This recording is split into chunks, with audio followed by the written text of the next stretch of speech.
gentlemen, good night, and let me officially welcome you to Christchurch Speaks, your opportunity to interact with your MPs, the Prime Minister, other members of the Cabinet, and senior public officers about any issues that you wish to raise. As I explained to you earlier, if you are speaking tonight, you must be from the parish of Christchurch. And before you do, you need to go to the table at the back of the room on my right, and they will take information from you, basic information, and they'll give you a number. Once you have that number, you can come and take take one of these seats immediately in front of me. And once your time is up, you can go to the mic and then sit anywhere else in the audience, leaving those spaces free for others who are still waiting to speak. So with that, and without further ado, since we are a little behind time, again, welcome to Christchurch Speaks. Prime Minister, over to you.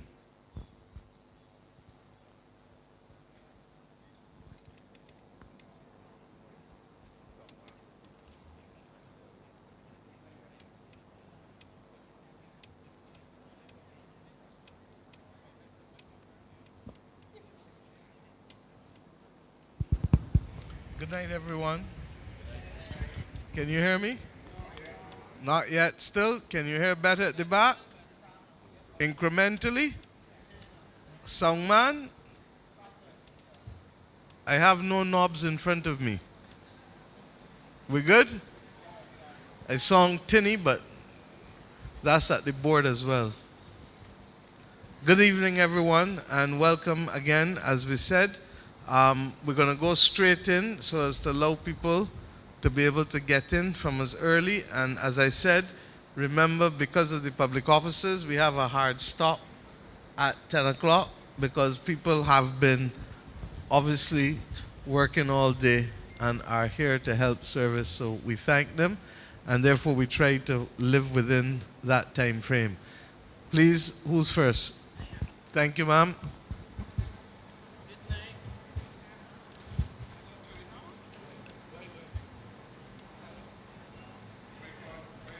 Somebody to help me again. It's on? Good night. My name is Shara Ali.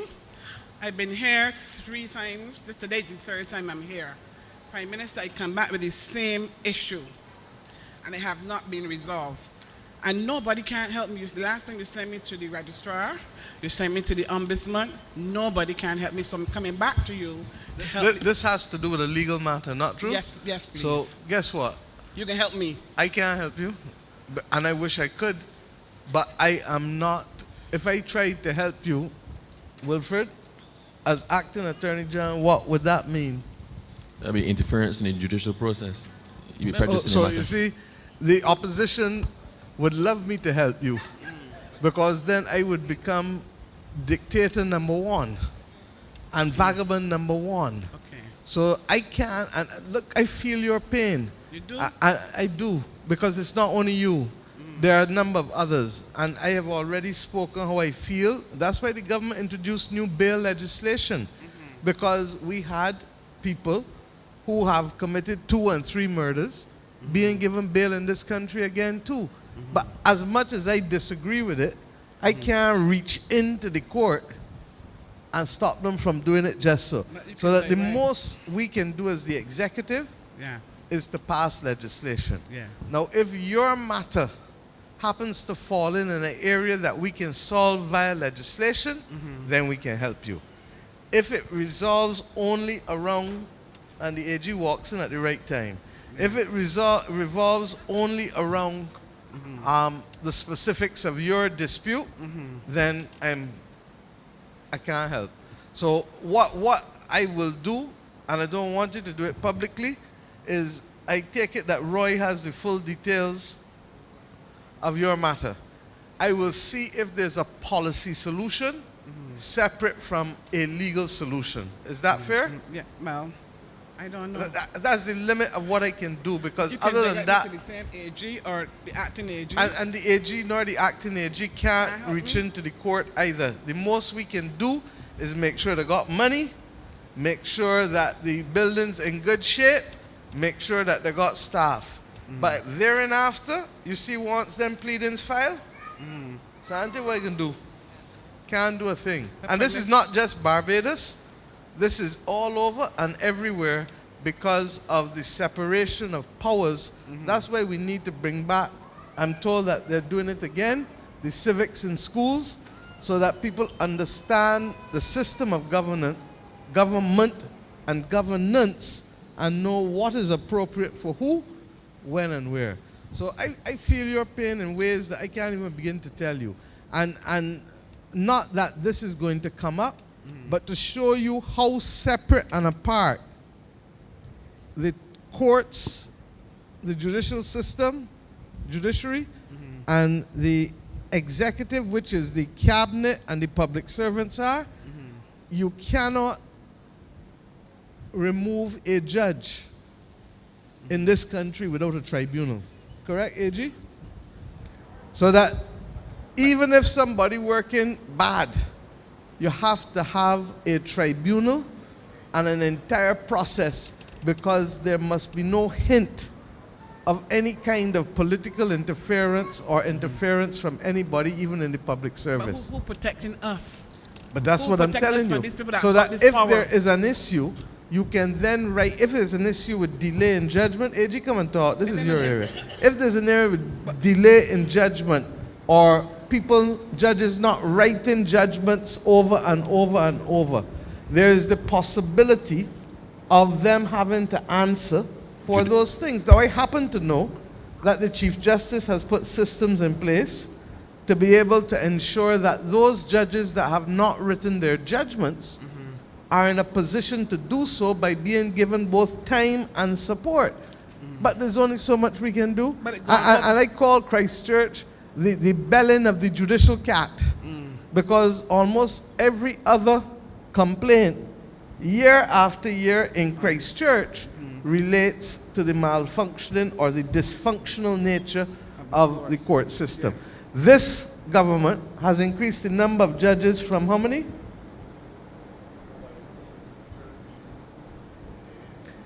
We have put over 8 High Court judges and 1 Court of Appeal judge in place. Okay? So it's not a case of resources. It's not a case of resources. The new Chief Justice is sensitive to the fact of the delays, and as I said, I'm aware that he has put systems in place. Please. Yeah. He wants to speak to you privately. Glad for that. Thank you very much. Come, sir.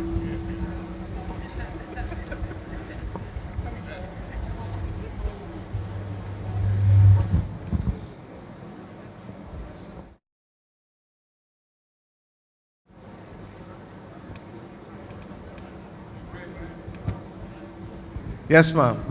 And I'm Minister Martin. I come to thank you very much because the last time you saw me at this foundation school, I had a complaint about the house. Merlin Brewster, Christchurch Essential. I named Merlin Brewster. I had the rats coming in, and by 2 months ago, I get a new house. I want to thank you, but I got a problem. When you told the windows ain't opening, and the bedroom are getting very hot air. You like, they must go to $200 now, because I got to know the fan all the time. So I want to send somebody from the road department to me. And the next problem is, we got a lot of rats in the air, and the bus won't push away. Okay. The house and young boys come up today and they clear the road, but then they call me and they said, Mr. Strong, he ain't answering me. That's what I got the problem with. I was calling him, but I called Mr. Adrian Fort out in Bahama. And he answered me because the young fella wants some work. And Mr. Ford really look up for the fella, but I see tonight to tell you that Mr. Ford gonna be here. But his mother here, the boy's mother here. Next thing too, I don't know where I can get my pension now. Next month, man, with 60 Miss Martley. My graduate pension, get an early pension. I know with 60 next month. But my son, they work in here with authority. And by the time they're in power, they lay off. And they take the plane and go on the girlfriend to get work in America. The girlfriend gets some work with him and left the boy here to go to school. He's very rich to go along. Because you're coming back to tell me you get married soon. And listen to me. The next problem we got, the road. The road at Butlers and the Green Road. When they open the window, try to open the window, when the water come in the road, the water coming through the bedroom and then I let go for me, no get in no house. The water coming through the bedroom window. So when I came back, somebody look at me. All right. I go on, thank you. All right, Ms. Brewster. So I've already sent in the request for you to be able to get the windows looked at.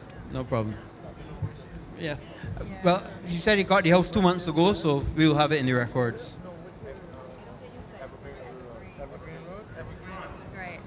Ma'am, just to let you know, Butlers has already been assessed, and our intention is certainly to fix it as well. Evergreen. We'll check that out as well.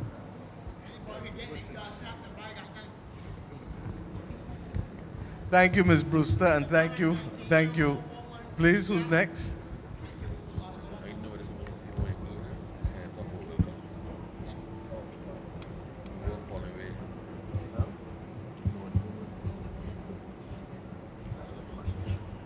Good night. I am Antoinette Goddard. I am Antoinette Goddard.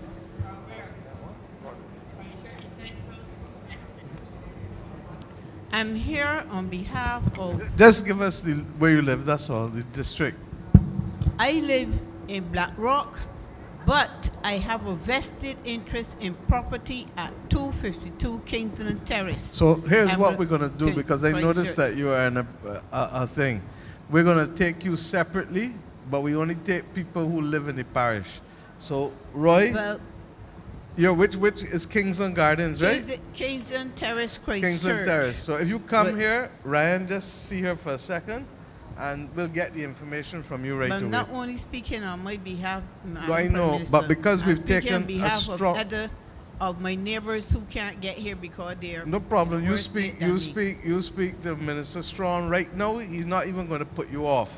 You speak to him now. We'll take the problem, but we've taken a position, meeting after meeting, that we just deal with people who live in the parish, because if not, it becomes unmanageable. Okay. Thank you. So we're not going to send you home without consultation right now, because I know that you have made a great effort to get here. Thank you. All right. Thanks, Ryan. Thank you. Next person.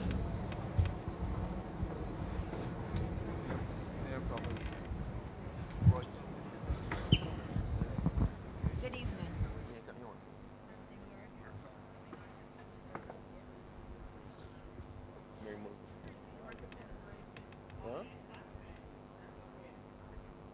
Good evening.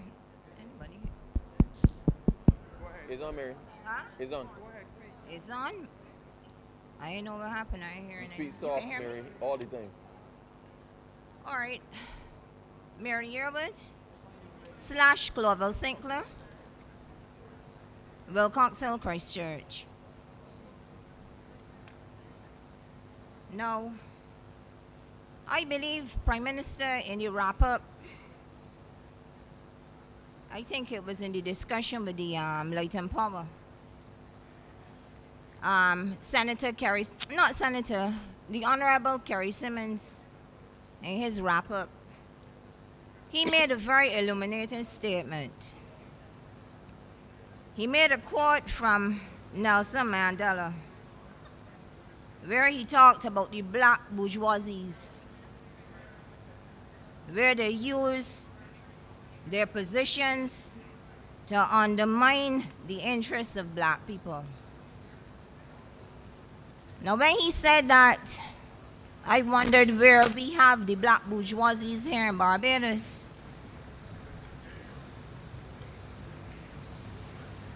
Now, it's amazing that a previous speaker, actually the first speaker, came here to talk about some legal matters. I too have legal matters to deal with.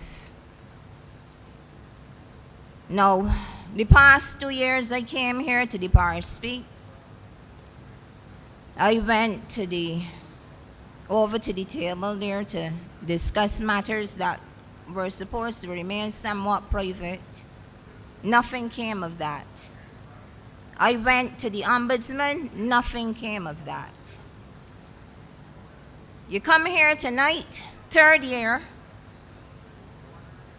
and it is being said, with separation of powers, there's very little you can do.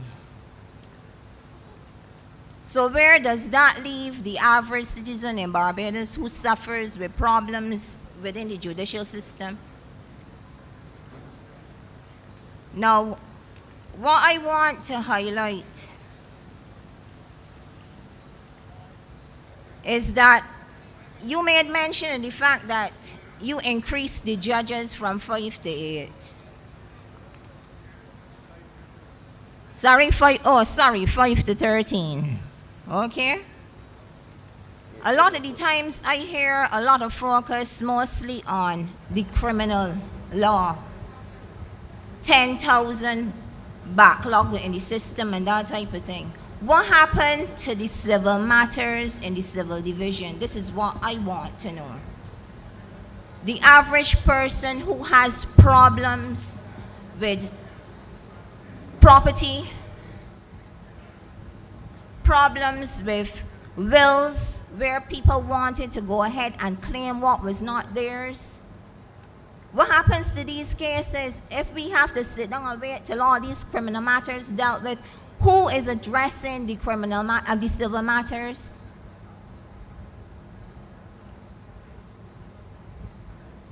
Now the Chief Justice told the judges, the new lawyers, the new batch of 53, not to concentrate on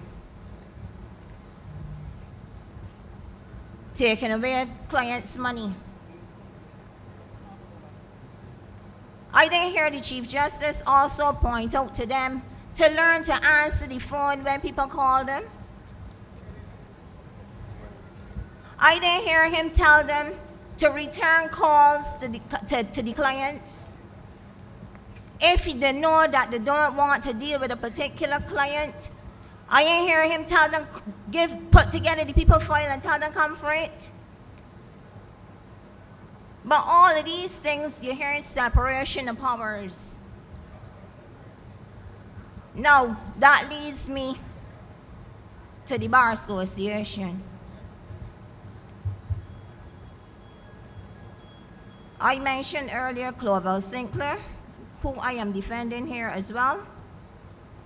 In 1984, 2 parcels of land were purchased. He and his sister bought 2 properties. They called the lawyer on many occasions. The lawyer never returned the call. The matter eventually ended up before the Bar Association. For that matter to get to the Bar Association to make some sort of impact, I had to be on the Bar Association like white pan rice for them to even serve the lawyer. Now these are the type of things that going on in this country. You understand? And to hear that you don't have any power because of separation of powers. No, ma'am. Mary, be very clear. If you're going to quote me right. Well, I said that on individual matters, I cannot get involved. I said that if there are policy solutions or systemic solutions, I can get involved. Not true? So please, let's be very clear. Because if at the end of the day, what is happening, and the AG will speak, because we're trying to get the rules to the commercial court done, we're trying to get new probate rules done, AG. So all of these things are intended to take an old system and make it more relevant and more user-friendly. On Friday, you saw that we had a whole session all day with land and land transactions. Trying I heard to change, about it. I didn't right. see. So you're trying to, but I can't reach in and go and get involved in any individual case, nor can anybody here in the political class or any public servant there either. Does that make you understand the difference? I understand Right. you. So And I withdraw the statement. that's all right. But what I want you to know is that I am deeply disturbed because I have also said that the rules governing disciplinary actions against lawyers need to be modernized. And in fact, what hurts me is that I left AG, we left a system there for the modernization of that. It has not come back around. And in fact, it was there, the bar commented on it under the last government, after about 4 or 5 years of having it, so that I am fully empathetic to the point that people may say that I am being unfair. But I feel strongly that the disciplinary process with the Bar Association needs modernization. And as Attorney General, one of the last things that I did was to put it there, but it is up now to the bar and the lawyers and the AG for us to find a way forward, because I'm tired of hearing stories from people like you who feel that they have been totally disadvantaged or prejudiced. And we won't get into the details of individual cases, but suffice it to say that the architecture that we have to resolve complaints needs to be more timely. Well, I can agree with you more. Mary, just before you go, let me at least help you with one of the things that I can actually help you with directly. If you give me the information on that complaint, I'm going to check with the disciplinary committee for you. I'm going to find out exactly where the matter is and if there's anything else required from your part to push the matter forward.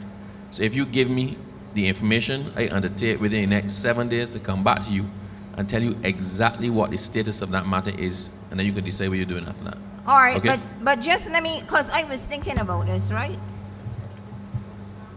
I am thinking that the Bar Association, they have the right to do what they have to do as an association, right? I don't want to take that from them. But I would like for y'all to want to look at the possibility of setting up some sort of watchdog association, even if it includes other lawyers or magistrates or judges from other regional jurisdictions. Because we need somebody that we can have get behind these people. So what I will tell you as well is that I happen to know that among the recommendations for the disciplinary committee is exactly that, the inclusion of non-lawyers and civil society on the panel. So when those amendments to the Legal Profession Act and the disciplinary rules come into play, you will actually see a different type of panel than you're seeing now. So civil society will be represented on the panel. So I can tell you that that is definitely there among the things that are contemplated by the new legislation. Look, my heart hurts me. You know what it hurts me for? To see that the Prime Minister in her budget this year talked about the change in demographics in this country where everybody getting old. So the bar sits down there on cases. I'm wondering how much cases they got there where people land that they sit down on. And nobody don't even know what is going on with people property, or they even contacting the families and telling the families that there's a matter there that has to be looked into. A lot of things need to be looked into in this country. A lot of these matters that before the civil court. A lot of people dead and leave money in the bank accounts. I would like to know if the central bank can get something out of that money that the bank's holding on upon. Because every year you can hear the banks making all sorts of profits and everybody out here sucking salt. And the banks making millions. Or for people money that inside of there. And we out here who's supposed to be benefiting from the funds can't get nothing. A case got any right being in court for 30 and 40 years?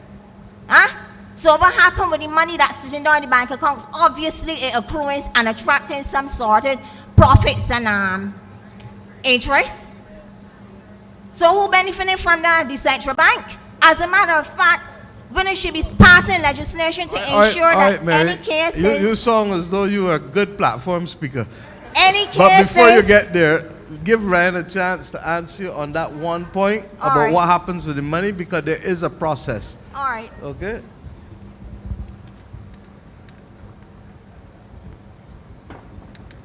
Minister. Thanks, PM. So what happens ordinarily is that any account within the financial system that becomes dormant after a period, dormant means the person is either deceased or they've moved from the jurisdiction and not used the account for a particular period of time. Ever so often you will see in the newspaper, banks will put out the name of the person, the amount of money that's in the account, their last address. That is done routinely as part of the process to allow people to know that money is there for your family or what have you. And therefore, after 10 years, that money is turned over to the central bank for a holding from the specific financial institution. Now, just to be clear, government can use that money for budget support. However, if someone comes forward for the money, the accountant general will just refund the person the monies that were in the account, but it is really just held really notionally and made available to persons with the interest. Once the matter is settled, if there's a administrative process to be completed in the court, then those monies are returned from there. So the banks aren't necessarily making any quote-unquote profit on that, except to say that their obligation, which they discharge, is every year you will see in the newspaper all those accounts that fall into that category where there's no activity. After 10 years, they say, you come and you get the money, otherwise we can turn it over to the central bank. But the money is safe, and once a claim is made, the government, through the accountant general, will refund the monies to those individuals. Once the court decides who to give the money to, then that is what is done. So to be clear, you're saying to me that any matter that is in court, that goes over to the central bank? But after 10 years. After 10 years. Oh, right? After okay. 10 years, where there's no activity on the account, and they advertise to say, these are the monies that are here. And if nobody comes for it after 10 years, for whatever reason, it is handed over to central bank, and then the government has access to that for use. But once a claim on those accounts are made, the government refunds the money to those persons. A legitimate claim, as the Prime Minister is saying. So after 10 years, I now see the magical figure, 10 years, boy, them always sitting down on the cases and they can't finish not till after 10 years. I don't think there's any correlation between you think that so? and the cases, but now I want to talk about the tribunal. You know, Mary, sometimes, and I'm going back to the AG because there are other people who have to speak. So we're giving you and winding you up now. I can make it Hold on, quick. no. Listen, let me finish. The bottom line is that not everything is a conspiracy. And I need to say so. Because the notion that you have had delay among cases cannot be directly correlated to a little known fact, because I believe most lawyers don't even know at the top of their head that that money goes into effectively the central bank after 10 years. You understand? So I won't want you to make the connection and create now another set. If you want to talk to me about the bank's profits, I with you. If you want to talk to me about the fact that the banks giving you interest at 0.01%, I with you. If you want to tell me that you pay in the bank to keep your money, I with you. But I am with you on that correlation, and I don't want it to go from here as something that we are condoning by silence. AG? Thanks, PM, and Mary, good night. Obviously, you have some concerns about the quality of service provided, perhaps in your case or a case known to you by lawyers. I think that, as with most things, a few bad apples spoil the barrel. I've been a member of the legal profession, like the Prime Minister, for almost 35, 36 years. There are, and there will always continue to be, one or two lawyers who create problems. I tuned in on your presentation when you said, if you can't handle the case, give it to somebody else. That is not an unusual thing. They're contractors and they know they can't build a hotel, but they can take it just to see if they can make some money off of it. The Bar Association does not condone, government will never condone misconduct on the part of any professional, whether it is lawyers or accountants, whether it is doctors or carpenters. We are amending the Legal Profession Act to tighten up the rules and to make lawyers more accountable to their clients. And I was informed by the president of the Bar Association that, well, I know that they have the amendments and that they expect to complete that the review of those amendments before the end of this month. I therefore expect that before the end of the year we will have new, well, mostly new legislation which will deal with discipline of attorneys, so that where they carry away clients' money, where they're not working properly, we can effectively disbar them. In relation to lawyers moving slowly, I don't think there's any defense for that, but we have to take each case on its own merits, and I don't know what specific circumstance you're dealing with. Very often, there's the issue of availability of documents, and I'm mindful that I'm speaking to you as the Attorney General, so my only client is the government, but I can't ignore my professional experience. Clients will say, I want this done, and the lawyer is very happy to do it, but sometimes the essential ingredients are not there. So before we paint everybody with one brush, and I would like to know what the specifics are, so maybe we can talk afterwards as well. It may be that there are unavailable documents and so on, which prevent the matter from being resolved quickly. As I said, I don't know what your specifics are, and just like I spoke with Cheryl just now, she didn't like what I have to say, but I think we came away as friends, and she understands what may have gone wrong in her case, and I hope, Mary, that you and I can have the same discussion afterwards, all right? But I can promise you that we are tightening up on the matter of discipline of attorneys, because attorneys are in a position of trust, and they have to be responsible and accountable in that regard. I get to finish my last point now, Prime Minister. I just want to talk about what's going on with the ERT. No problem. But I want you, the ERT is becoming full-time, so I could tell you that one time. You don't need to talk anymore because we are already resolving the issue. Up to Monday, the social partnership was. The Minister of Labour gave a presentation at the social partnership and the ERT for everybody is the Employment Rights Tribunal.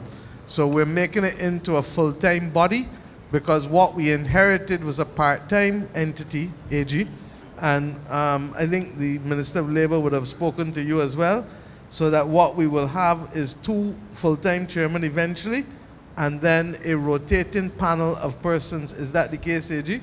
That's correct. Right. So. But I hear more from Senator Monique on the circumstances with the ERT than I do hearing from this government, though. Because Senator Monique can speak freely without having to apply the law and to go through processes. In order for us to go through the processes, you think I can say, I want a second ERT tomorrow.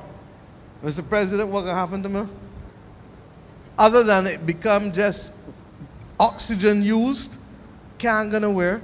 But in order for the Minister of Labour to do it, what has to happen? Let's go through the process, because we got some unreasonable expectations about here that we got to deal with. In order to change a system that is a quasi-judicial system, what you think, how many processes you think they got to go through? I ain't got a clue. Oh, well, enough. So let me start, because you got more clue. Anybody that sit down and remember Kerry Simmons' speech and a wrap up got more clue than they want to give access. Huh? I come to town recently, and I certainly didn't come to Oystins last night. So my point is this, honestly. You have to go through an entire process. We would have received feedback from the former chair, of the Employment Rights Tribunal that they were under severe pressure and that we therefore need to look at the possibility of additional funding. When that additional funding has to be put there, the government has to make sure it has money to pay, correct? Because if we don't pay, what can happen? Everybody gonna holler for murder. The mega strike. Secondly, you have to make sure that you assess the amount of cases that coming in and then make a determination. Thirdly, the Employment Rights Tribunal is a tripartite body, so that even if we appoint a full-time chairman, you still have to depend on who? The private sector and the labor organizations to appoint others. Invariably, they're not going to appoint full-time people, so it therefore means that we have to be able to have a panel of them to ensure who is available to go and hear cases. Then you have to write the paper within the ministry and settle on the policy. Then you have to come up to the cabinet for approval. Then invariably, you're probably going to have to amend the legislation, which means that you've got to bring another paper in order to give drafting instructions, because a parliamentary council who's a drafter can't just read your mind or can't sit down and talk with you. They need a paper to guide the drafting of it. Then it has to compete with all of the other pieces of legislation. AG, you got what, over 100 pieces of legislation that you're all dealing with? Closer to 200. So we have to work out what is a priority thing. We have determined that this is a priority for us, and therefore we're trying to push it ahead in order to get there. But I want to go back, because I'm now in a position to afford things that I could not afford 2 years ago, or 3 years ago, or 4 years ago, or 5 years ago, or 6 years ago. And I wonder why. Because, Ryan, what did we inherit? A government that had limited fiscal space to do anything that was even highly desirable, far less optional. Because we were literally spending most of our money when we came into office doing two things: paying debt and paying salaries. No rent, no goods and services. Government had bad credit all about the place. Everybody complaining. Or $1.9 billion in arrears. In arrears. In money owing to Bajans and Bajan companies then, and to NIS, and to government. So we have fixed a lot of that. You saw what happened today? Fitch give us another upgrade.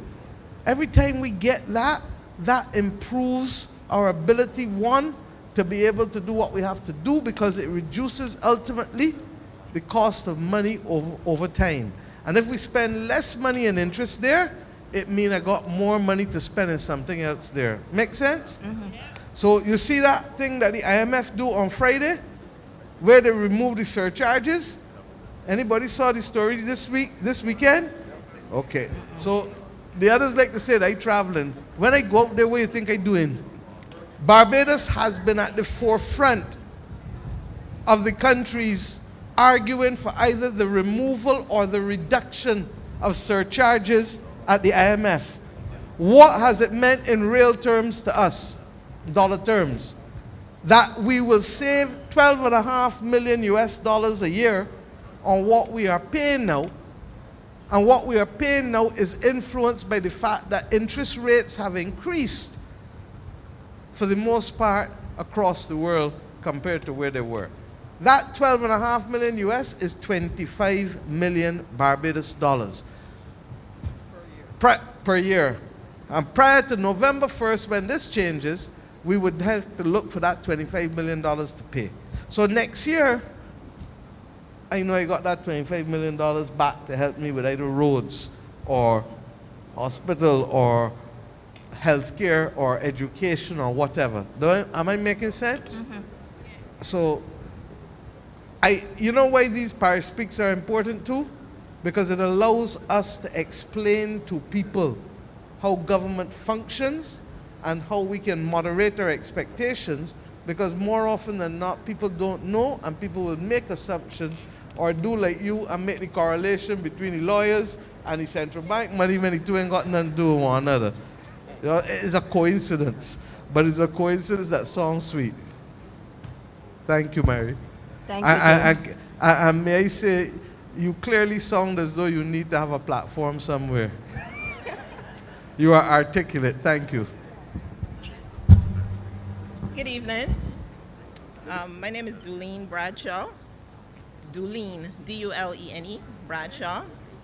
And I'm from 4th Avenue, Dover. And I have two issues this evening. The first one is the drainage.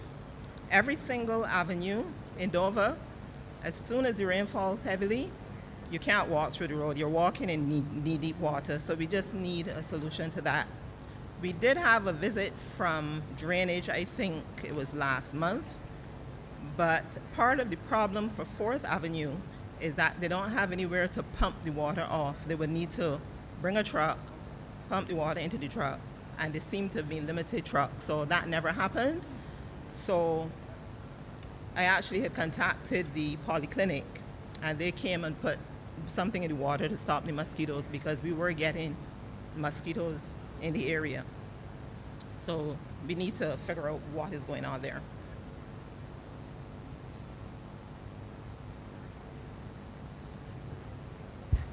First of all, I'm not sure that we are related. I'm not sure. I think my family were actually Maxwell's and Oliver's Right, from okay, Bathsheba or just something like checking.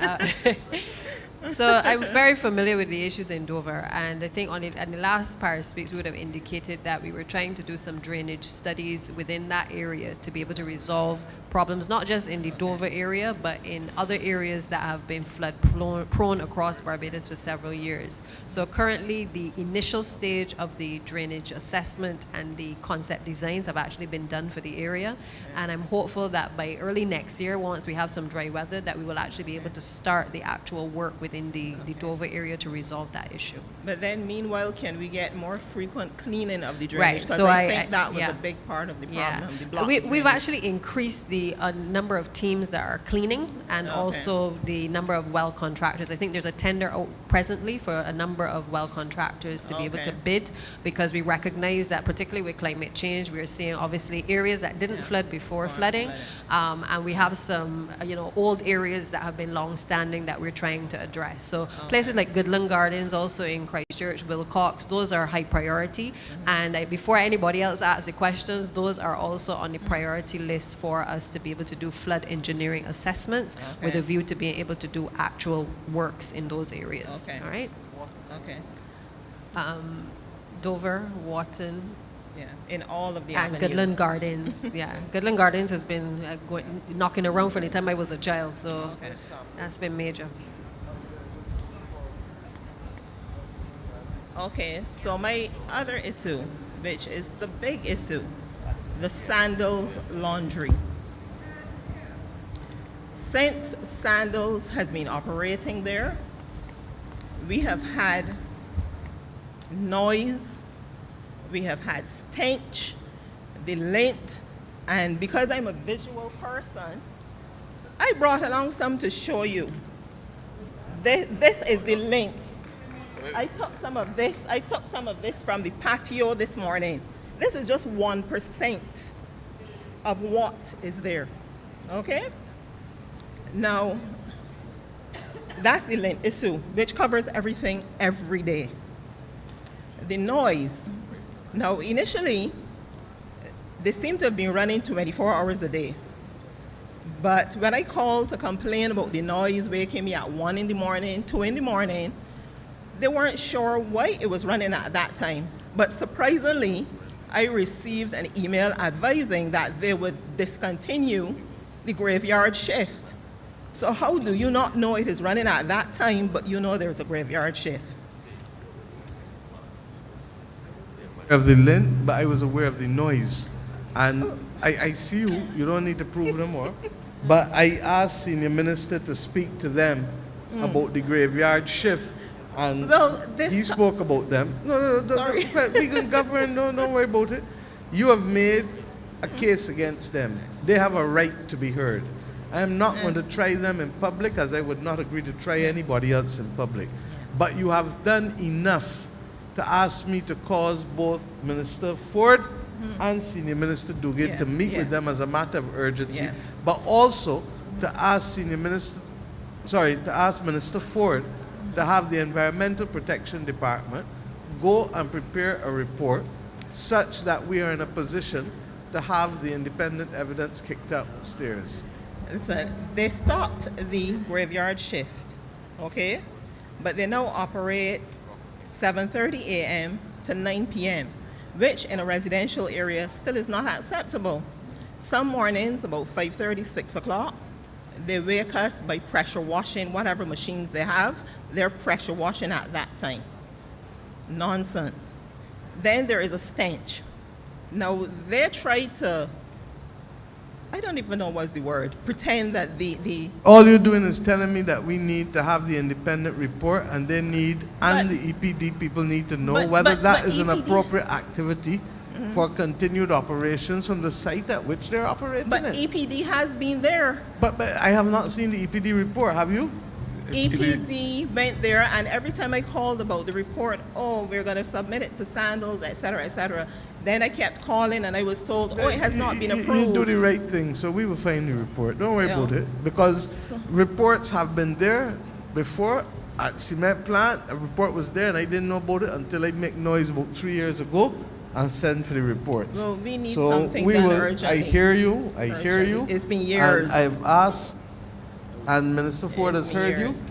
Get the report and let us see it, and let us also meet with Sandals, give them an opportunity to be heard, but at the same time recognize that there has to be a balancing of people's interests, and the first interest is the public health.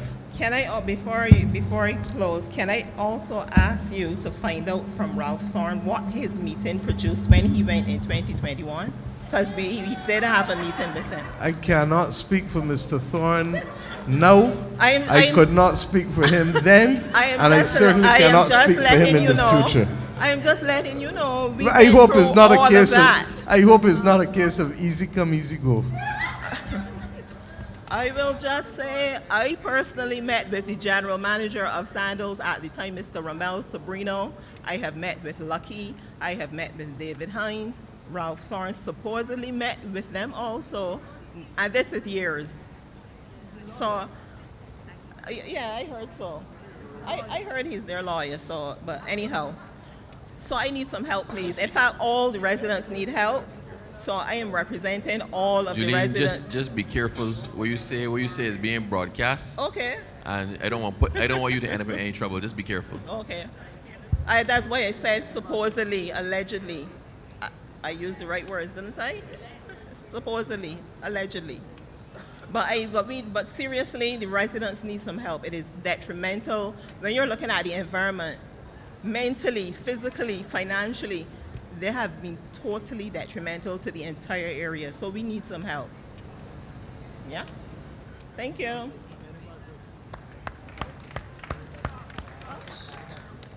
Thank you very much, ma'am, and I will ask that Minister Ford and Senior Minister Duguid, once we have the meetings, that we don't only represent you, Ms. Bradshaw, but all the other people living in the district who are clearly affected, because I'm sure it's not your house alone. Exactly. So, and Chantal, you will keep an interest on it for me, please. Yes, ma'am. Good evening, one and all. My name is Dr. Keisha Yearwood. I've come here tonight to address a long-standing issue with the incorporation of Cuban medical graduates into Barbados medical system.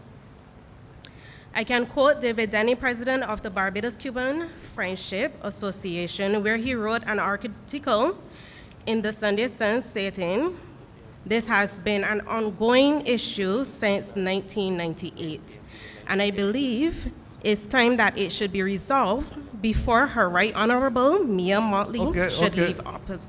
Yes. Okay. Where do you live? Warren's Village, Christchurch. Sorry? Warren's Village, Christchurch. Warner's? Warren's Village, Christchurch. Okay, got you. Go ahead. No problem. Sorry about that. Okay. So in multiple other countries who have sent students into the program have found a system in which they are then incorporated into their healthcare system when they have returned. This is in such as Trinidad, Jamaica, Guyana, Grenada, St. Lucia, Belize, Antigua, St. Kitts and Nevis, and Dominica. So, why is it that it is so hard for Barbados to come up with a system to help integrate these graduates? Moreover, there are only an average of 3 graduates per year. 2022, 2 graduates. 2023, 3 graduates. 2024, 3 graduates. And in 2025, there will be 2. This government has trusted Cuban doctors and nurses when they were in a time of need during the COVID pandemic. Why then is it difficult to trust Barbados Cuban graduates when they come back? We are given a grant each year to aid in the small financial needs as scholarship holders. But then, we are not able to then give back to the government and the community because of the lack of effective integration into the system. Moreover, every graduate prior to 2019 is now furthering their medical field outside of Barbados. No, we are not asking for much. I am just coming here with questions of how to integrate us into the system. They're not just questions, but we have solutions. There are options. Option 1, they can be a provisional license where these graduates have a year of paid internship in QEH, after which they can then do CAMC because it is an expensive exam and it is also done in another country. These exams are only done in Jamaica and Trinidad. Hence, funds are needed. Option 2, an observership. Which exam is this? CAMC.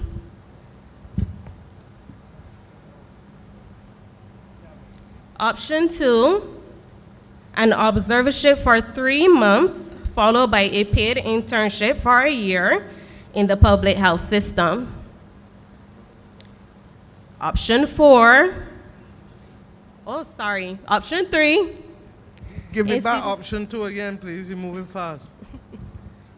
Option 2, an observership for 3 years. For 3 months, followed by a paid internship for a year in the public health system. Another option, an institutional license, where a private institution can take in these graduate doctors and nurture them under their tutelage. Another option is a structured course in UWI Cayfield Campus, Barbados, for approximately 6 months, and then a paid internship. No, it does not have to be that we come in with the July batch of interns where we know that is a flooded system then. It can be in January where there are less interns coming in and there is space for us to be incorporated, because I know in January it is when the field interns then do over their internship that they would have had time to do before, right? So it's only 3 of us, 2 of us is not much. We are not being unreasonable in our acts, and this has been an ongoing issue for a very long time. Okay. The reality is that Cabinet took the decision already. Hopefully, based on what I just heard you say, begin to meet the problems that you have faced over the years. And these problems go back, and the Medical Association, BAMP, and them, as well as UWI, were very adamant, well, you know it better than me, that they should not recognize. And we make the point that why not? Because from prime ministers and presidents right back down go to Cuba every week, every month in this region for treatment. So I hope that you are close to the end of it, because this is an issue that goes back to the early 2000s, correct? 1998 to be exact. I was Minister of Education. Yeah. I was the first boy to send students down there. That's why I know. Mm-hmm. You understand? So that's why for us this has to be resolved. But the minister has brought what we think is an acceptable framework. Some of what you have said is similar to it. So I trust and pray that when the comments come back from UWI and they put and communicate with you all, we can put this behind us once and for all. Well, my issue with that is you said a 6-month observership. However, when we do a 6 months of observership, there's still no funds involved. Funds for what? You having a different conversation. You don't want to talk about certification anymore. You want to talk about employment. Yes. I can understand, but hold on, I can understand that. But the biggest issue is not that. The employment issues are easy. The issue that is hard was dealing with the medical regulation. Because over that, we don't have the same level of capacity, which is why you have to do the exam. Because there's nobody sitting at this table that can say that you're a doctor or not. We can acknowledge that an entity that is supposed to certify you has certified you. So fret not your heart. The hardest part of it has now been dealt with. And we are still a country where we do not have people working for free. Mm-hmm. Okay, thank you. Thank you. And when it finishes, please let me know. Okay? The CEO of the hospital is here, so he will know as well that really and truly that is part and parcel of some of the people that he will have to be taken shortly to help out in this matter. Okay, Mr. Clark is there. So you should have a conversation before you leave. Thank you. Yes, ma'am. Blessed good evening. My name is Deborah King. I'm from Butler's Avenue, God Hill Christchurch. But I get an answer from you already because I'm here to talk about the road and you gave me an answer about the road. Thank you.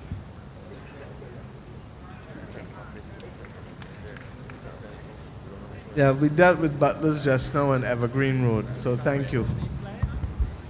Yeah. Yes, sir. Good night, ladies and gentlemen. Good night to all. First of all, let me express my sympathies on behalf of your stalwart who's looking down on you. Thank you, thank you. Next thing, I would like to congratulate the new MP. I didn't hear about any by-election, but I see a There's new no one MP. there. No. I'm not going to let They introduced themselves as MPs. I heard that in the introduction. No. Anyhow, You and I both know better. Listen, the last time the previous Okay, you MP give me was you here, give me guidance. You give me guidance last time. Right. The last time the previous MP was here, he was square as a church mouse. But he has since grown up. I will leave the rest there. My name is Grant Seeley, and I'm from over in Barrington. Now, a number of matters came up the last time I was here on the 23rd of October. One was the dump at Newton or opposite Gildan. So I thank you greatly for closing it. But we have created another monster. There is a dump now at the Science Park. Along with that, every day you got between 5 and 10 gentlemen running as far up as the roundabout with coconut water pushing it in your face. I have blown on them several times. They've even gone so far as to put a chair now in the road. Okay, I would like something to be done about it. I told you all last year for the coconut vendors, the best thing for them is use a truck or a trailer. It is no sense the government expensing themselves moving coconut shells. A truck or a trailer, you bring your coconuts, you operate with them there, and you leave with them on afternoons. That is all I want to do. And that is all I want is for you to get those fellas off the highway. A serious accident is going to happen within the next few days. Mr. Seeley, it happened already, and I started talking, but let me also tell you, we moved them off the highway by Newton. Exactly where the BIDC building going now. I know. The bottom line is that having been moved off of the highway, men start running across the road in spite of being moved off the highway. Now, there's only one entity in Barbados that is empowered at law to keep order. Who's that? The coconut vendors. No. No, I can't be the police. It's the coconut vendors. No. But you being facetious, I don't have that luxury. I don't have that luxury at No, all. because they seem to be law unto themselves. And therefore, AG, how many times have we raised this matter on matters of peace and order? Good night, sir. This matter has been canvassed on numerous occasions with the police service.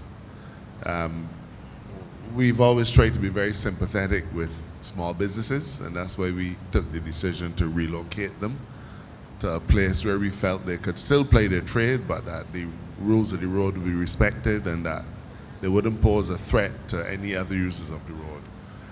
But there's a level of indiscipline that we have to confront. They want to be able to do as they please.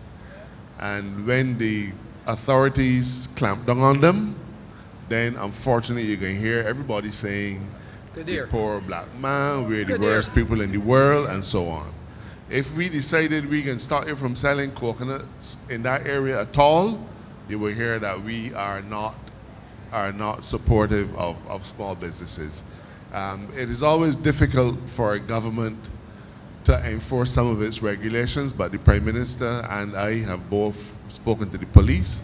But like with many things, when you're not looking, they scamper back out and they do as they please. I give you the assurance, sir, I will speak to the police service tomorrow again, and I will ask that they occupy some time in that area with a heavy hand. I hope that when the heavy hand comes down, that you will join in the shouts of acclamation to say that the police are doing the right thing. I appreciate your support in advance. Mr. Attorney General, I have spoken to the police already, so I'm not waiting on yours. I have spoken to them already about it. Second item from last year.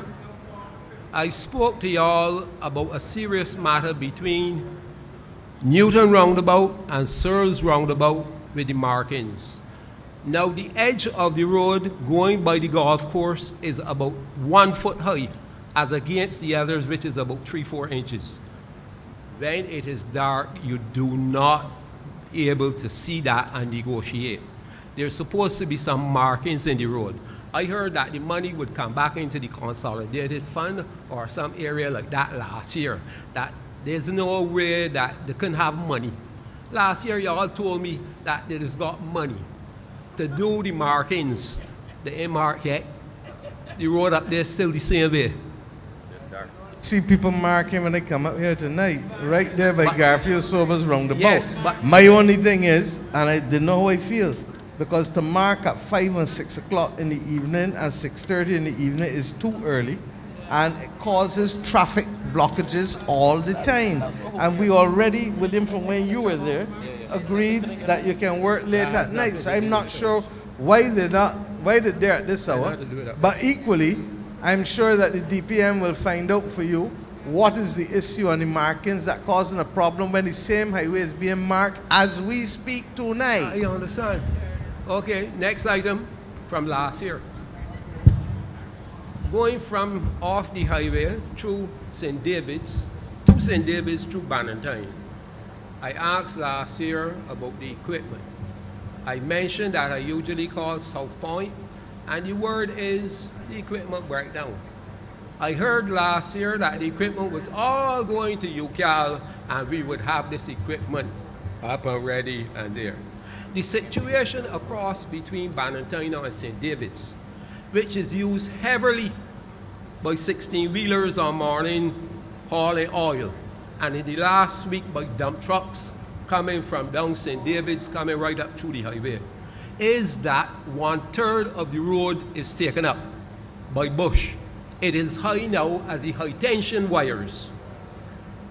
We cannot say we have potholes out there, we have craters. So you can picture yourself in the night game catch out there. I would like to invite my representative or the minister responsible to pass through there during the daytime. I don't want to come at night, it is too risky. Just come through in the daytime and see the problems that I and the other residents have to face, and all the other people. And as I said, this is from last year. this year. Except that, Mr. Seeley, I can disagree with you. Because if it was from last year, it would be 20, 30 feet high.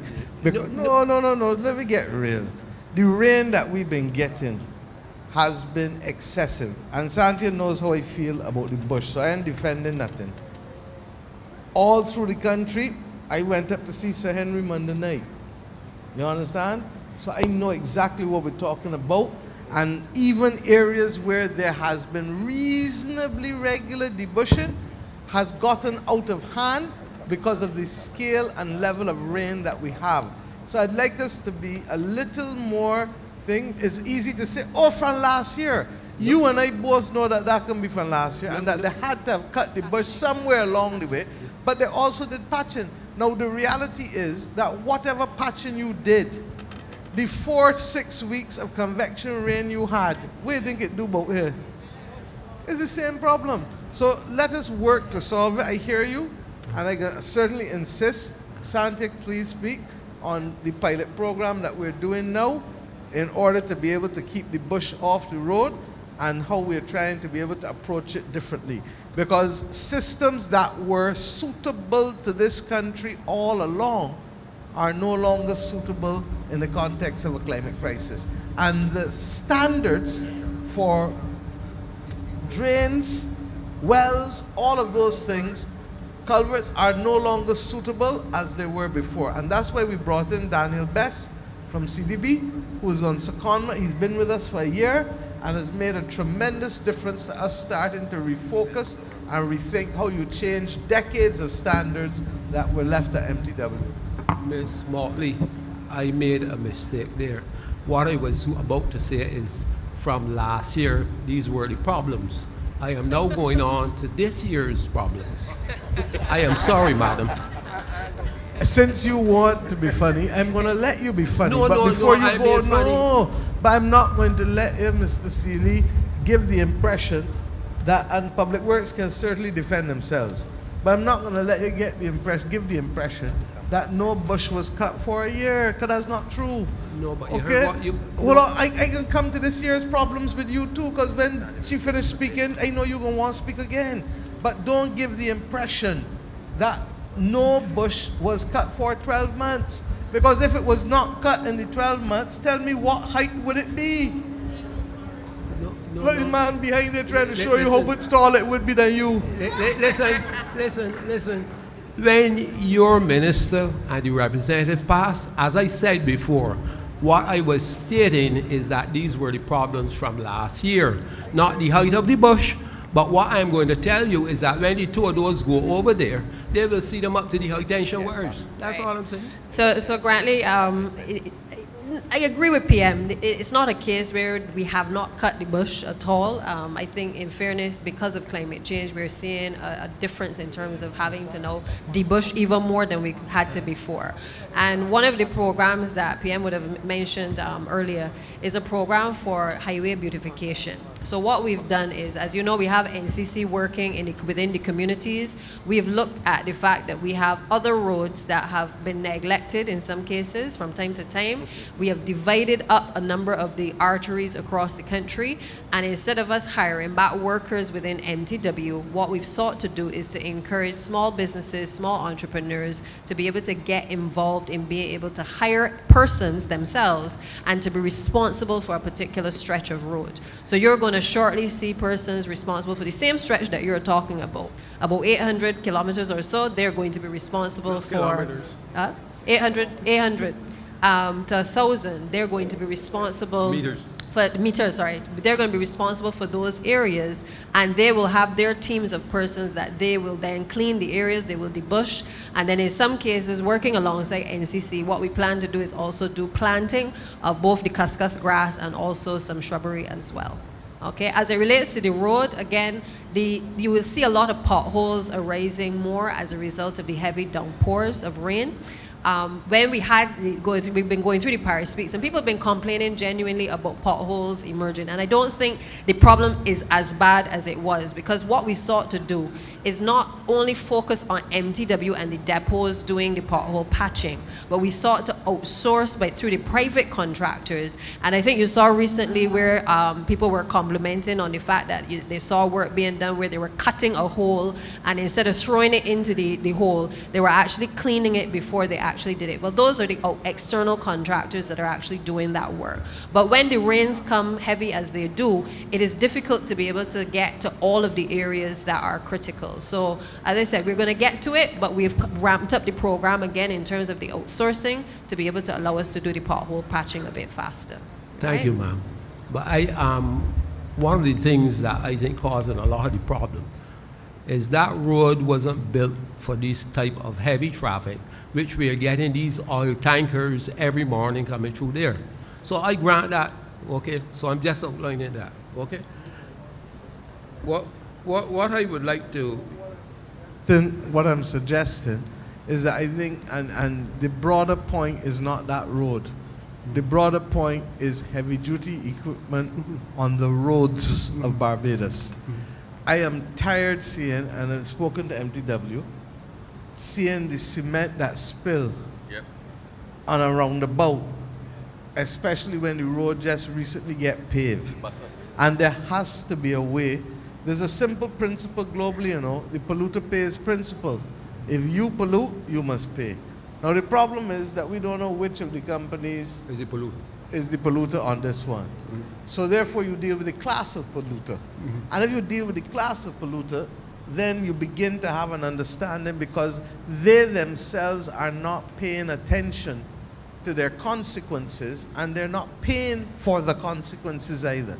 So I want to use this opportunity to agree with you and to go further and to say that in addition to that particular road, that we are going to have to agree on those roads that are suitable for heavy duty traffic. First thing, because not every road is suitable for heavy duty traffic, as you pointed out. And then secondly, to find a mechanism to pay for the wear and tear of the heavier vehicles, because the heavier vehicles are earning heavier money too. And the heavier money must help contribute to the maintenance of the roads in a way that if they are having a disproportionate impact on the state of the road, then MTW needs to find a way of holding them accountable. And similarly for the concrete, the cement drop-ins, for want of a better phrase. Right. What I would like to, in your point, is that between Dighton Griffith and Kendall Hill, the road is collapsing on that highway, as well as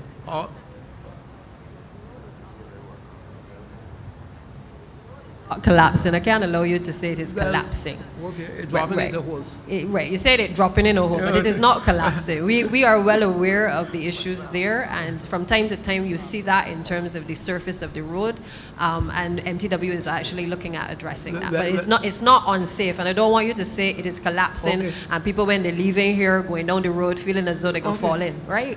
It is not collapsing, and it is not as urgent as it may appear to the eye. Okay, but it will be addressed. Right. What I would like you all also to do is on the side of those highways, it doesn't look good with the amount of pallets that are just tossed and left there. Something has to be done in this country. We are just, as the young people say, we just looking pop down. Okay? It is really disgraceful. Agreed. Okay? Now I will come now to the famous Minister of the Environment, who said that when we see polluters, we should put them on Facebook and all of that. But what I would say, I know there's a school down the road called Shirley Chisholm, and I hear a lot of talk about Shirley Chisholm all the time. And you know what happens in front of Shirley Chisholm? Dump cars. I have even called his office about these dump cars in front there. And we got all types of problems in the educational system, and we can got cars dumped in front of the school. Something has to be done about it.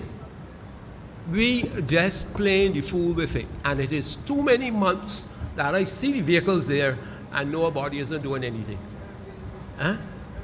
And listen, we have a classic example of this pop down. From Bussa roundabout to the Miss Bar roundabout, we are passing State House and the Prime Minister's residence. And along that area is deplorable. We don't want to say so, but I'm telling you, it looks deplorable. That area should be the best example in Barbados, between Bussa and the Anita Bar roundabout. We cannot have that situation where all this wild time going outside the lower court. And in regards to your official residence, just look up top the wall. It is disgraceful. All the vines hanging over. Which department are you responsible? The NCC? None. None? I'm not NCC, but let me go further. Opposite Ilara Court is no landscape. The plot, no. You talking and I can talk too. Because I agree with 90% of what you say. And anybody here at this table will tell you that every week I come to cabinet and complain about what? Every independence, what do I complain about? So this is not a government problem alone. This is a national condition. And I can talk about it on Saturday when I come back in this hall. Because we have to change how we behave in this country. And the bottom line is that whether it is NCC, and for the most part, NCC does a good job at the lower court. So I'm not going to even carry you there at all. They really do. And you can go in there any day or night. As to whether there is anything on a wall coming through the cut rock, I don't know. I haven't looked up there. And if there is, then they got to find a way of dealing with it by shutting down the road, because that is a dangerous corner, and that's probably why it is there. But that's no excuse. You go now, I can bet me money now, right opposite, you can see all the plants, right opposite, not even on our side, but on the other side. I know that the Ministry of Housing is investigating the lot next door, because I've asked them to do so, because it is not only a matter of beautification, it's a matter of security as well. So we're on the same page. As it relates to that stretch down, the reason why Santia is telling you about the beautification program and changing how we deal with it, so a person is accountable for X kilometers of road and they have people doing it, is because what we have over the years has been reduced to potentially it may not, it could, it couldn't. I'm done with that. And you asked about the UCAL thing earlier. Santia, tell them about me and UCAL and TW. Who you think? And I've insisted that it has to come to an end. Because what is happening is that we are then having people tell us this equipment breakdown and this equipment. I have no problem with paying for equipment that working, but it must be working. So, Mr. Seeley, I suspect that you have an eye for these things and we need it. I have an eye for some of it, but not all. I am saying to you that what this country needs, and I agree with the pop down too, but why is it also pop down? Because half the people are not doing what used to be happen when we were young. What happened? That everybody take charge of in front them, behind them, or next to them. Not true? Mercifully, in fact, I think the committee is meeting tomorrow. Before Parliament, the Select Committee, Standing Committee for Social and Environment, is meeting. Dale, what's the name of the legislation? They call it the Bush legislation, but I know that's not the name of it. You understand? The amendment to the Health Services Act. And they're meeting tomorrow to deal with, they've asked for submissions. I don't think there have been any big lot of submissions, but they will deal with what they have to Assembly, and then it goes to the Senate, and then hopefully by early next year, all who making noise, this has been a long road, Dale will tell you, about 18 months, because you had to meet with the farmers, you had to exclude the people with the cowitch and different other things, and put special arrangements in there. So I will be the happiest person when we can start to find some people, and when people will start to accept responsibility to avoid fines for the property that you own. You own property, it is a right, but it is also an obligation. And if you have that right to the property, you have an obligation not to be a nuisance. to anybody else who is affected by the property. Thank you. What I would like to ask the minister there is that right in front, Lauders King Sandiford Center, there's a sign marked caution road work ahead. There's a little drain that somebody was dealing with for about the last 5 weeks. It is still there, and nobody isn't even moving the sign. And what hurts me is that, as you would say, we got all of those visitors every day from the university who will probably make some pictures of these, I don't know what to call them. And you take these pictures and send all over the world right in front Lauders King Sandiford Center. And it doesn't look good. And something should be done about it. That is all my concern does be, is that I think that we are just not doing things, we are just letting the place run. And I am really hurtful to see it.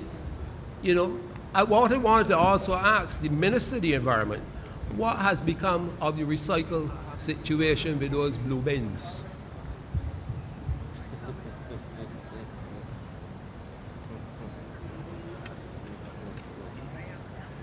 There's one that you can't talk, boy.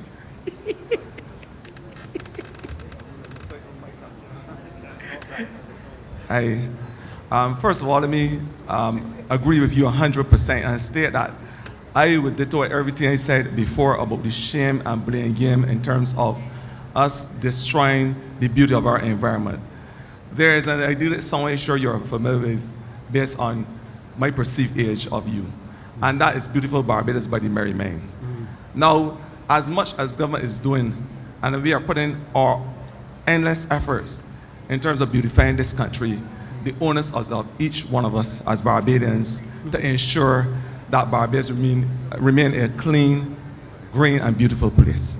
And what has been happening over the years, I have been here 4 years, and it is an odious exercise for me and my ministry to be cleaning persons' lots, to be removing cars that are put on the side of the road by persons indiscriminately. This can't be the way how Barbadians are supposed to operate. And as much as we are talking about it right here, it's for each of us to get the message to our neighbors. Clean your lot, clean the curtilage of your homes. This is the type of discussions that we need to have across the board, because we will not succeed if government decides to do it alone. So it must be a whole of country approach. That's the first thing. The Prime Minister said that there has been changes to the Health Services Act, the amendments, so that there will be penalties imposed, administrative penalties, because we don't think we should criminalize anybody. But at the same time, I think that it's incumbent on every single Barbadian to have the trust of beauty and cleaning their environments. As simple as that for me. That's the first thing. The churchism issue that you spoke of with the cars, I am very much familiar with that issue. As not only the Minister of Environment, I'm the MP for the area too. And you know that there is a beautiful landscape Shirley Chisholm School. And equally, we have had a number of cars being placed there by persons, mechanics in the area. EPD removed 4 cars on 4 different occasions. Somehow they magically return, or different cars are placed there. I would undertake to ensure that we find the culprit, because there's legislation that can deal with that under both the Road Traffic Act, which speaks to the fact that you should not block any part of the road, and obviously the environment for the health concerns. So that is something I will personally undertake. I can give you that rest assurance. Now with the policy in terms of the recycling, I must say that this year, only earlier this year, we have approved by the level of cabinet the recycle policy, and they plan to implement. So I can only give you the rest assurance before we go any further that we are working on the policy, and over the next couple of months, you will see the implementation of that policy so that you can use the blue bins for the purposes that they're designed for. Thank you. Just let me ask a question. Yes, please. What you do with those bottles that you all are drinking the water out of? That's the same thing. We are encouraging Barbadians like yourself to there's the repository at Bees, and you can take your bottles there. And if you call, even if you call, my understanding is that if you call them, they can come and collect in certain neighborhoods. So that is the interest, and that's the efforts that we are trying to get Barbadians to do. But do you think that if you to put 5 cents on that, that you would see any of those around the country? Well, that is something that we'll discuss at the policy level, but I take your point, sir. Thank you. Wait, last point, because I had about two more, but I'm going to use this as the last point. We had a land tax earlier this year. And if I can recall, the 2003 to 2004, the tax notice was on the 1st of the 9th, 2023. On the 2024 to 2025, the tax notice is the 30th, the 4th, 24. So that tells me that it was only 8 months. So in other words, it would be classified as a rate increase. What do you say, Mr. Strong? Sorry. Mr. Strong. So listen, no. Just I repeat got what you the just said tax there. notice, and the demand notice says the 1st of the 9th month, 2023. Right. The new one that came this year Right. said the 30th, the 4th, 2024. Correct. Right. So No, it can't so, be bad, man. so, sir, land taxes are due on March 31st of every fiscal year. So what we've attempted to do is to make sure that we give people enough time to be able to pay over the course of the year in order to avoid any issues with respect to you being able to pay. Now, what happened in 2023 is that we launched the online portal, and therefore that delayed the issuance of the bill, which would ordinarily have been in May or June. Okay, good. But we had to push it back by 3 months until September so that we can get the online process going to make it easier for people to settle the land tax. But the fact that it was issued in September of 2023 meant that you had until March 31st, 2024. The notice that you got this year, you can wait until March 31st next year to settle that, or you can go and pay a piece every month, online or according to your circumstances, therefore making it easier for you to be able to settle. Right, but what I'm So it's not in any. You can't look at when the notice came out in September last year and this year and say that is within a 8-month Fine. period Okay. in relation to when it is due. Okay? Now, what I wanted to know, you all have this customer service for BRA, but there's only one office in Bridgetown, and the next one is in Holetown. In this heavily populated area, including St. Philip and Christchurch. I can help you with that. We took the decision on Friday that BRA has to have customer service reps outside of Bridge Street and outside of Holetown. Good. Because it came to our attention that they only had customer service reps in those 2 locations. So that was dealt with on Friday, and Ryan, you weren't there, but we gave the instructions to the BRA reps. I forgot her name, Carolyn. Thing, to be able to ensure that they split up the customer service reps. Well, thank you, Okay. because I had to go down to Holetown last week. Yeah. Because So they couldn't get in. it came to our attention on Friday for the first time, and we took the decision one time. Okay. Because it makes no sense, it's unfair to the other offices that are open. Good. Thank you very much. Thank you, Mr. Ladies and Seeley. gentlemen. Have a good night. You too. And continue to be the informal ombudsman. Who's next?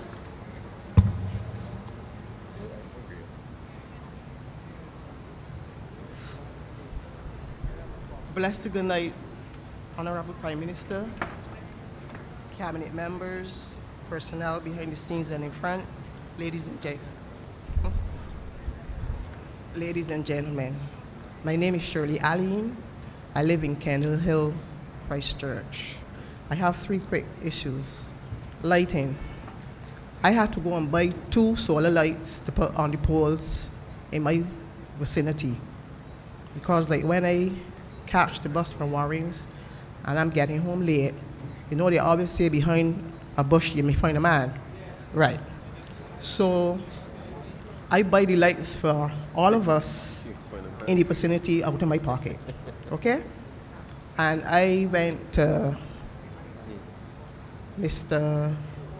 Ford's office, and I spoke to the secretary, and they told me something, you know, Lighton Power may not put a pole, I mean, a light.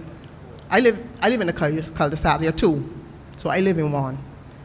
And then by my house, I had to put a light like 400 lumens or whatever it is, so that it would shine up for the other people.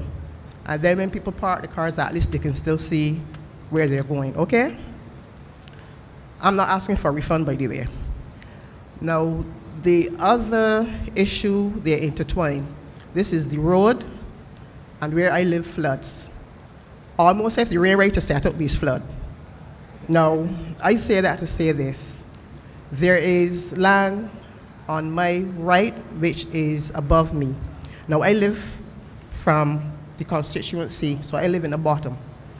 So we get all the water from Koiman, and all of it comes to me because I do not know how town and country planning allow the developer of the land, the property that some of us purchase. I do not know how town and country planning allow the developer to slope the land where I get the water, the neighbor get the water, and sometimes I go call CBC to get it because I don't have a canoe.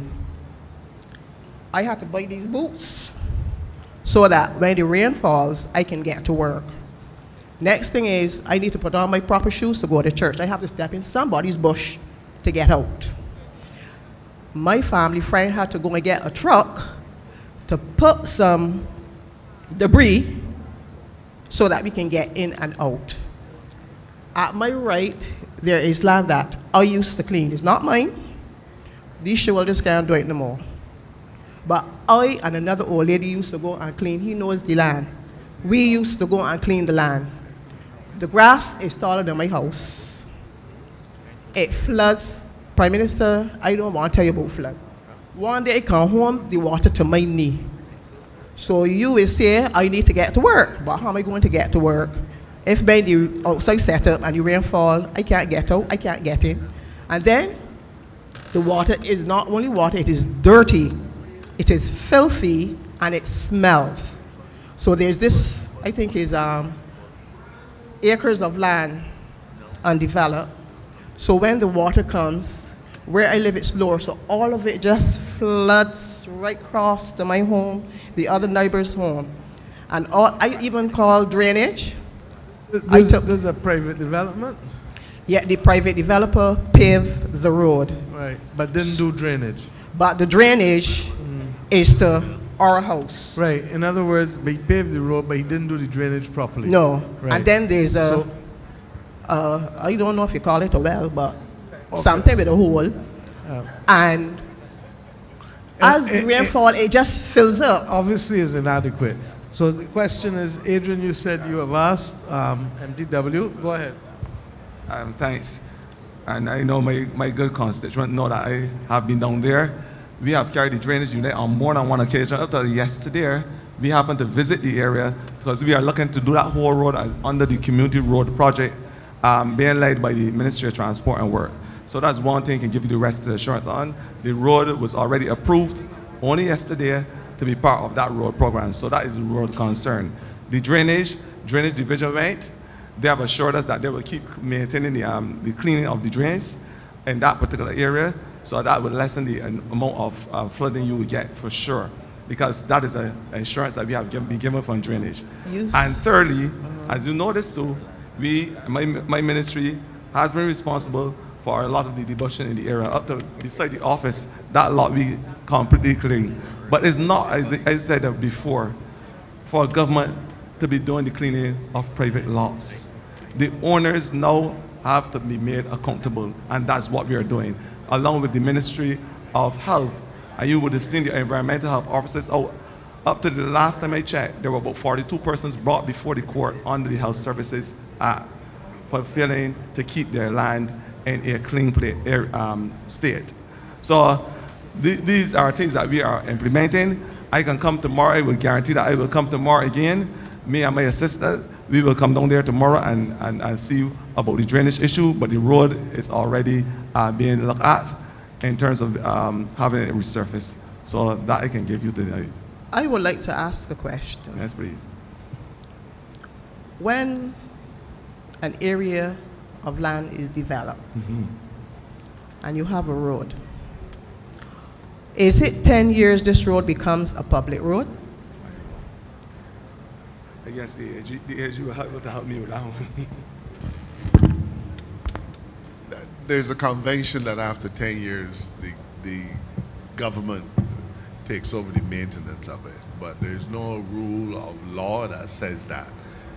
In fact, if you think about it, when you buy land in a development, you will generally buy land up to the middle of the road, correct? So you buy up to the middle, the neighbor buys up to the middle. So that's the very reason why it can't be a public road, because you're actually driving over land that you and all of your neighbors own. But what about the road? Yeah, that's what I'm saying. Your lot, if you look at your plot plan, you will see that your plot goes up to the middle of the road. So if you own up to the middle on the left and your neighbor owns at the middle on the right, then it can't be a public road because it is your land.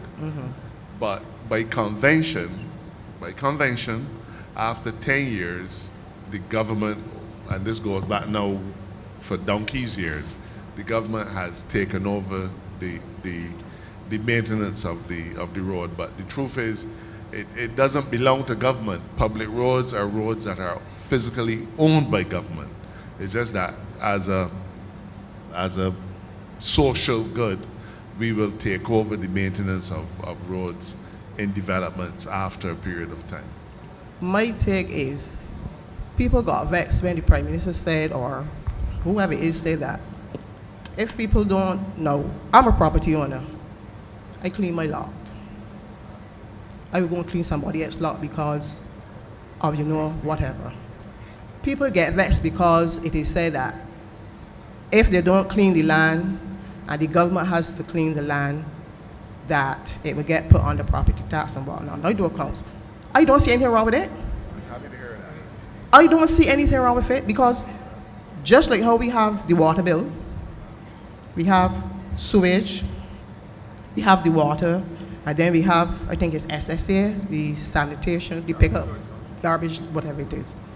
And I believe that when people do not clean their land, and if it means somebody else has to pay expensive to clean your land, no, I never get back a cent for cleaning the land.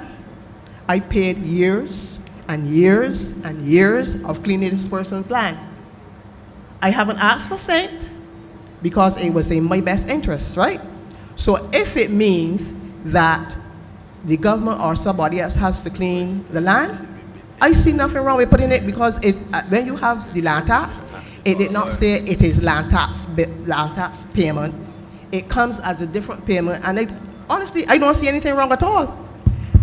Next thing is, Mr. Ford, when you tell me that the government is going to come and clean the drains, we ain't got no drains. We have a so-called thing with a hole in near my well, and the cat went in the well, and the thing is, we know that it is so full because we actually get out the cat. They put a sheet. We hear the cat crying, the neighbors.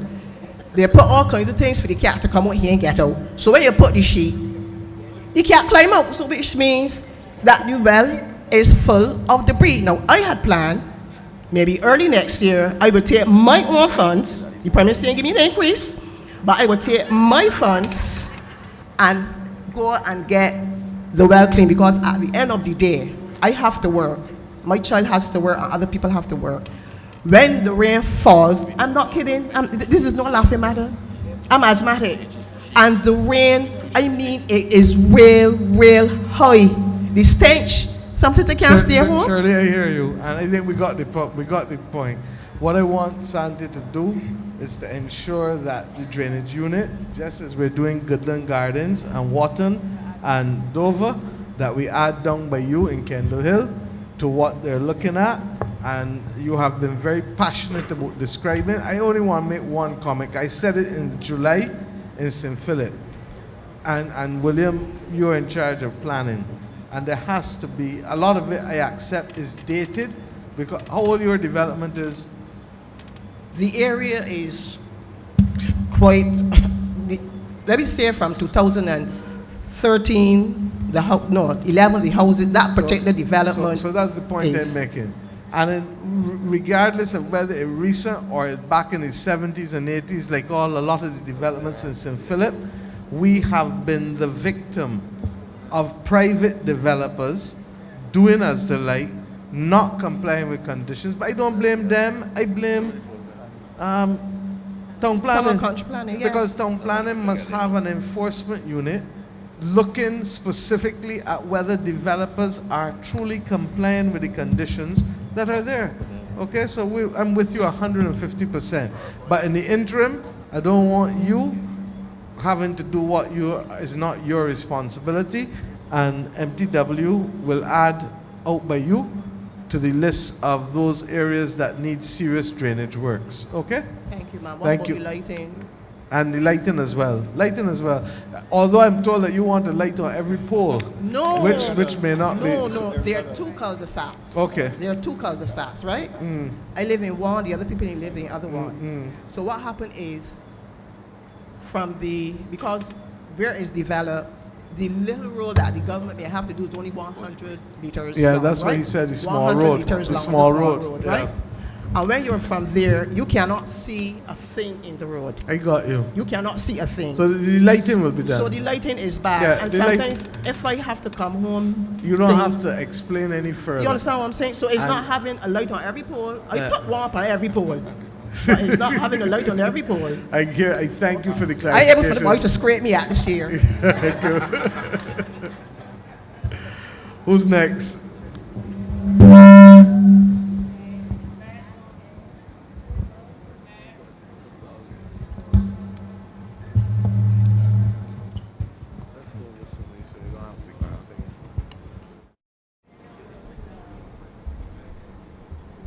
Pleasant night. Pleasant night to each and everyone. I wanted to ask the AG, what do you do with the bad apple? Name and address. My name is Colin Roach, Kingston. I wanted to ask the AG what you do with the bad apple, but he's not here. Prime Minister, you said there are some reasonable expectations. You said that we cannot have unreasonable expectations. And you also said that there needs to be a change in the behavior in this country. I have a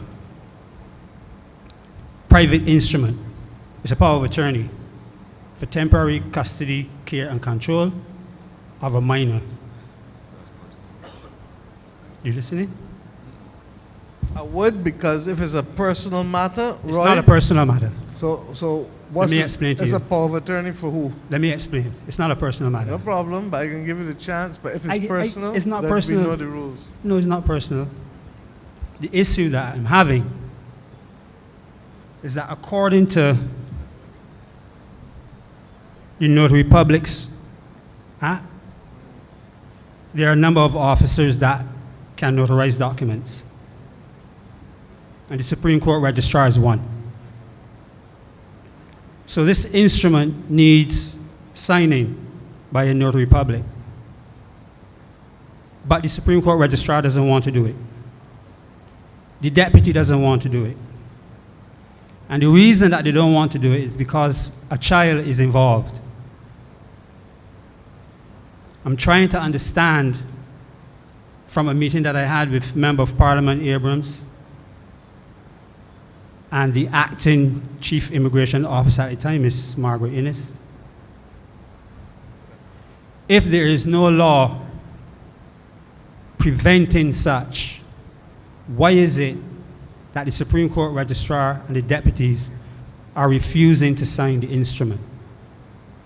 I asked a law firm, I asked individual attorneys, I asked the registrar herself, I asked Member of Parliament Abrams himself if there's any law preventing such. They said no. But Mr. Roach, you got us at a disadvantage. Explain. Because please. when you present one set of facts without the other side being here to give their side, I can't answer you. And that Member of Parliament the Member of Parliament is not a party to the action.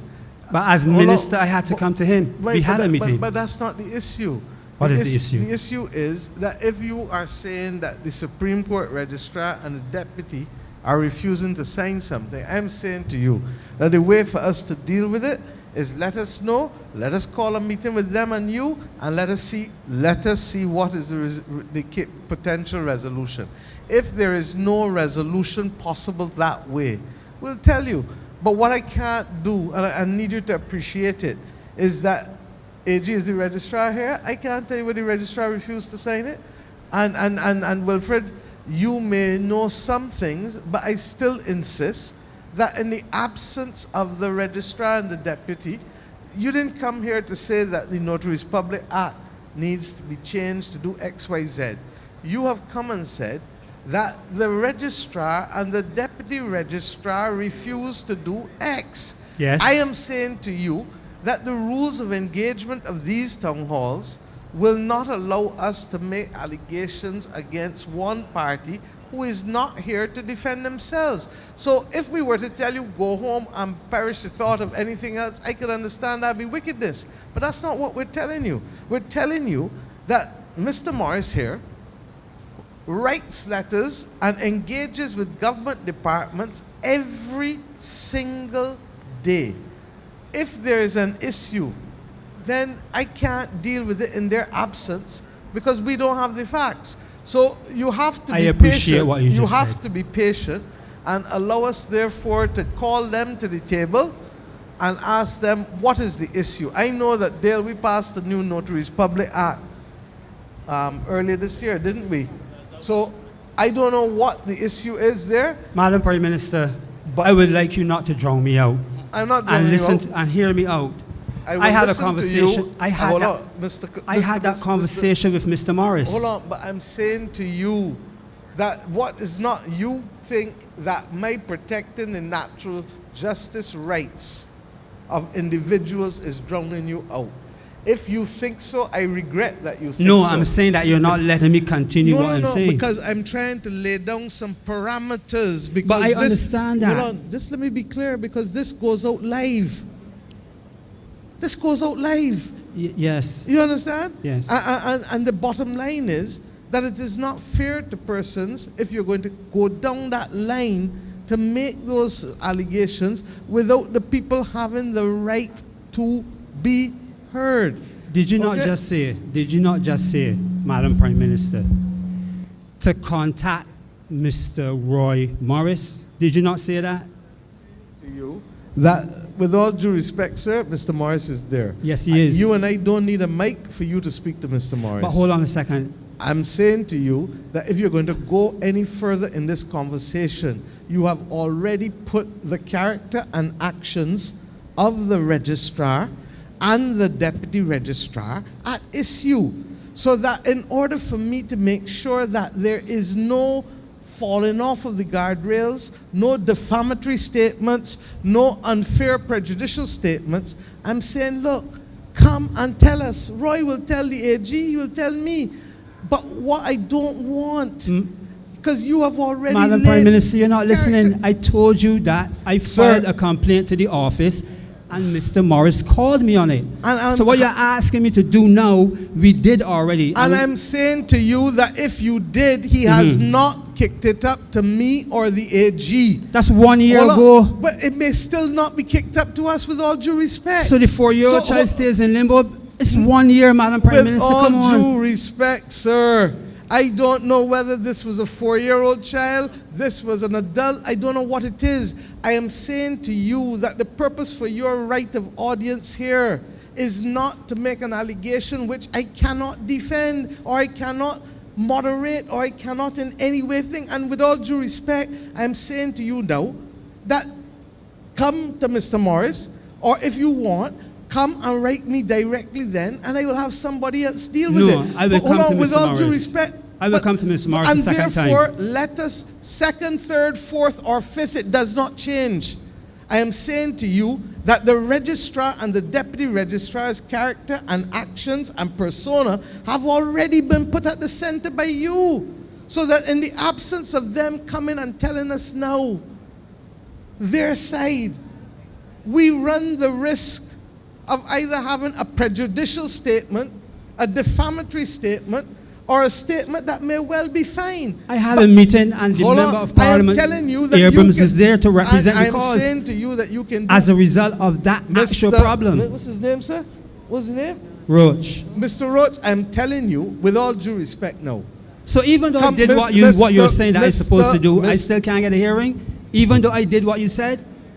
Member of Parliament Strawn, the acting chief immigration officer, everybody was there at the Mr. office. Roach, clearly what you did not resolve the issue. I am saying to you, come off of the mic and let us deal with the issue for you. But I cannot continue to take the chance that you're having put people's character and position on the line, that we can continue to, I don't know where you're going with it.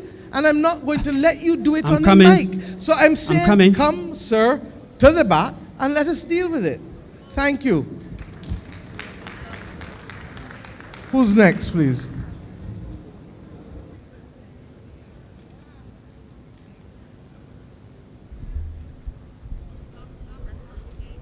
Good afternoon. I like following up the person who's just riled up the PM. So I would like to say that I'm very proud to be in a country where the government engages with the people. So thank you. And I hope I haven't lost my train of thought. What's your name, ma'am? Oh, I'm sorry. I'm Dr. Dawn Guy Prasad. Most people call me Dr. Dawn. I live in Enterprise. Why am I here? So I noticed in our documents and our history, we were famous, world famous. In the February 2024 budget proposal, in 2007, we were famous because we were the third highest indebted country in the world. In that entire proposal, I didn't see a lot about cancer control. Okay? One of the other reasons we were famous is in the Barbados National Registry Cancer Report of 2022. We noticed that in 2029, deaths of women in Barbados from breast cancer was the highest in the world. So we became famous for that. And that actually was very disturbing to me because I belong to a group of women at Cancer Support Services, and I hear the experiences of women dying of breast cancer and being diagnosed as early as the age of 26. And yet, I don't see that we are doing anything about the situation of breast cancer in Barbados. So I know I can speak about cancer in general, but I'm specifically talking about breast cancer because it is a situation. Our ASMR was the highest in the world in 2018 through 2021. That is the data that was reported in the Barbados National Registry. So I want to ask Madam PM, I need you to help teach us how we can live without dying. Death from breast cancer is completely preventable when diagnosed early. And I would like to ask you, and I don't know if it's appropriate or not, but I'm here asking. I think that you can talk to the people of Barbados and the women of Barbados and ask them to to get screened as early, ages 35 to 69, because I know that people in Barbados respect you and listen to you.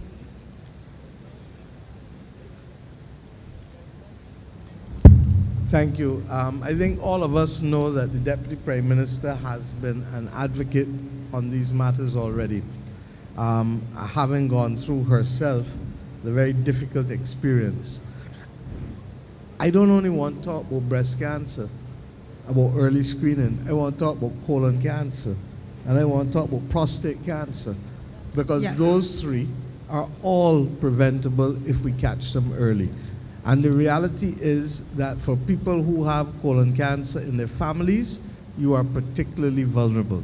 With prostate cancer, there are too many men who are going down as well, just as with breast cancer. And the reality is that we need to develop a culture of wanting early diagnosis to be part and parcel of all that we do. As it relates to the incidence of deaths, you know, I've been in public life now for over 35 years, and I've learned the hard way that countries that have orderly systems of records end up taking more of the blame than those countries that have no orderly systems of records.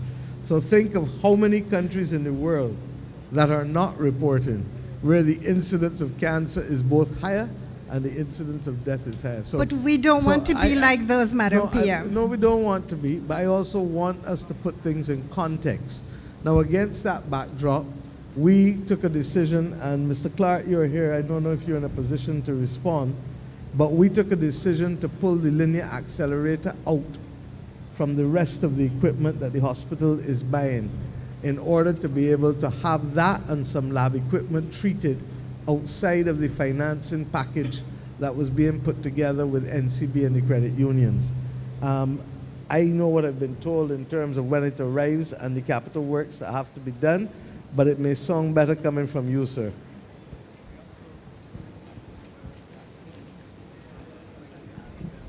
Hello, is one working? You hear me? Yeah, okay. Yeah, so the linear accelerator, and you know this, and we've spoken before, the linear accelerator will be coming later on this year and will be brought into working early next year. That's treating cancer, and I think what you're asking for is preventing people needing treatment.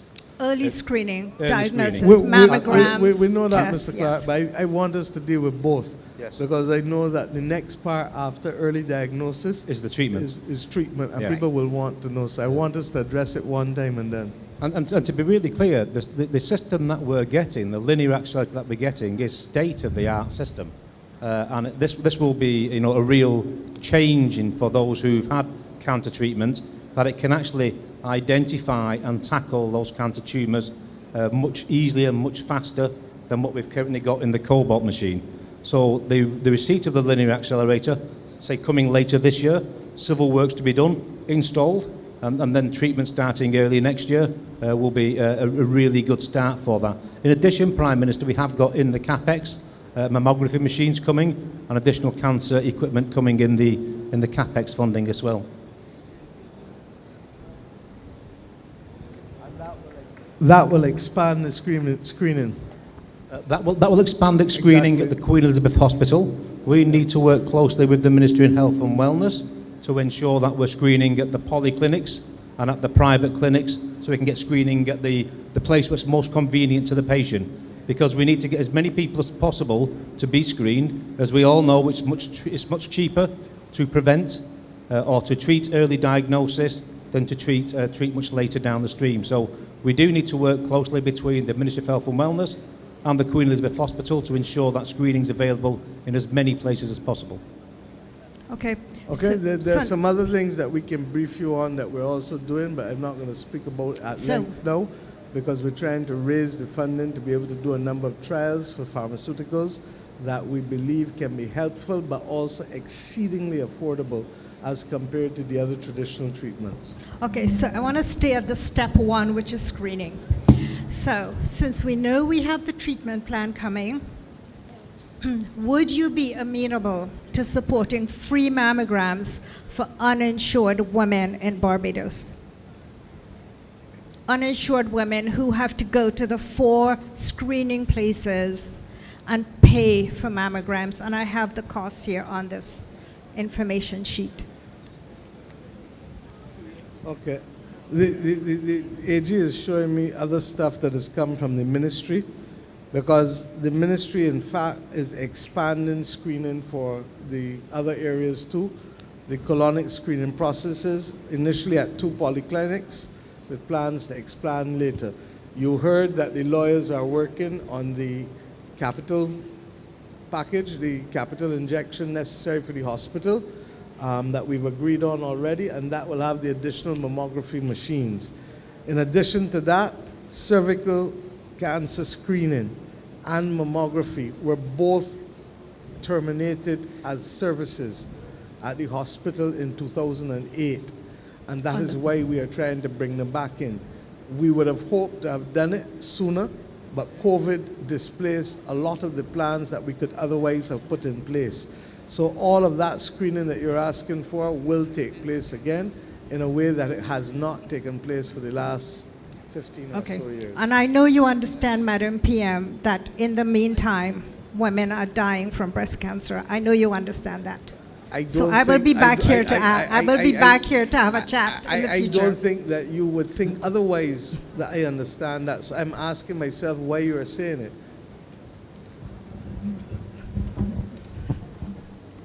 Okay, thank you.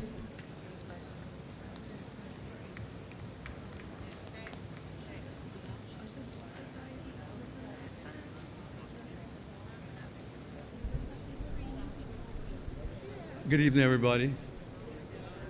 My name is Arthur Hoyt, and I live over in Adams Castle. This is Mr. Strawn's constituency. I came here tonight with 3 issues. One is Promotech. And thanks. Thanks. One has to do with Promotech. This is a company that built a building right next to Sheraton Mall. I took some photographs. I sent them to Mr. Strawn's office. I called Mr. Strawn's office a number of times. I called the Minister of Transport and Works. They said they were aware of it. Promotech built their concrete work from the parking lot onto the carriageway in such a way that it blocks water from flowing. So if you've got the curb, they built out beyond the curb. So somebody driving along not being aware of that could hit that extension and cause a real problem. I tried to make Mr. Strawn aware of it. I called, like I said, Ministry of Transport and Works. I have had no reply, no response. The second issue is, and it came up before, but this had to do with overgrown areas on the highway. This has to do, and now in my case, from Dean's Drive, that is Vauxhall Main Road, all the way north, you know what I'm talking about. At least a third of the road is taken up with bush and grass. It's reached the point now where people are putting cars there, abandoning them, and it's just a matter of time before you get an accident, a collision. Some of the cars are now hidden with grass, so somebody passing, thinking it's all grass, is going to run into some abandoned vehicle. And what's happening is the traffic, to avoid Sheraton, the heavy Sheraton traffic, people are coming off Vauxhall Main Road, cutting through Dean's Drive, and cutting across then, increasing the danger. Also at the end of that road, Dean's Drive and Vauxhall Main Road, there's a hedge. I called Mr. Strawn's office. I went to the office. The woman said, I know what you're talking about. I wonder if, sir, Mr. Strawn, if you could enter into some sort of agreement with the owner of that property to allow us or allow government to cut off that hedge because it's dangerous. So the 3 issues there is Promotech building out its concrete work onto the carriageway, the abandoned, there are maybe 20 abandoned vehicles there. Plus the guys do mechanic work in the road. It's a mess. It's a safety hazard all the way up. There are rodents. and other vermin, well, vermin including mosquitoes, then there's the danger of being robbed. Well, robbed plus burglarized. I don't know if there's a difference, but you could get robbed and they could burglarize your house. But it's really a bad scene. And I really would appreciate if, Mr. Strawn, you could come and take a walk through and do something about the situation. I remember speaking to you a couple of elections ago, and I told you this. It was at one of those meetings, and I said to you, people are not going to remember how good an economist you were. They'll remember how good a politician you were. And I think to be a good politician means taking care of your constituents. Well, I can't do anything with the economic part of it. That's your job, your position. But people really remember, well, the Prime Minister here, I keep remembering your grandfather, great politician. I don't know if he was an economist, yeah, that too. But if you remember him, people remember good politicians. They forget what ministry you had. So please, Mr. Strawn, I'm asking you to contact Promotech and ask them to correct that issue there. And please also come and get something done about those abandoned cars, the overgrown lots, because I'm surrounded, really. I'm on the corner of Kingsland Crescent and what's the other thing? Dean's Drive. I'm literally surrounded with bush and grass and river timber and all kinds of things. This is a disgrace. Thank you, sir. I hope you take some measures to bring some redress to the situation.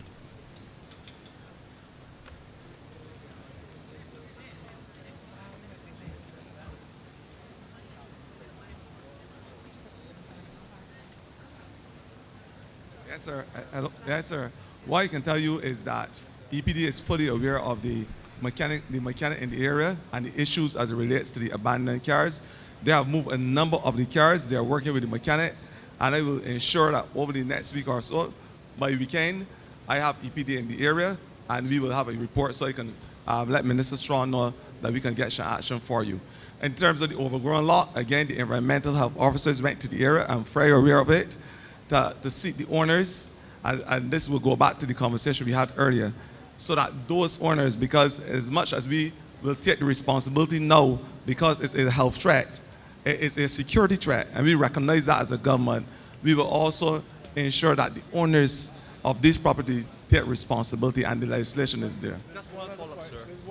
There's one other point too, Mr. Hoyt. Yes, You said that the hedge was where? Maxwell and where? It's on the corner of Dean's Drive and Vauxhall Main Road. Dean's on Drive the and right, Vauxhall. right. There's the hedge. The hedge. If you could Okay, just I heard cut you the say hedge. Maxwell, so that's what had me confused. I said Maxwell? Vauxhall Main Road. Okay. Are you going to talk to Promotech too? Mr. Strong then? I didn't hear you.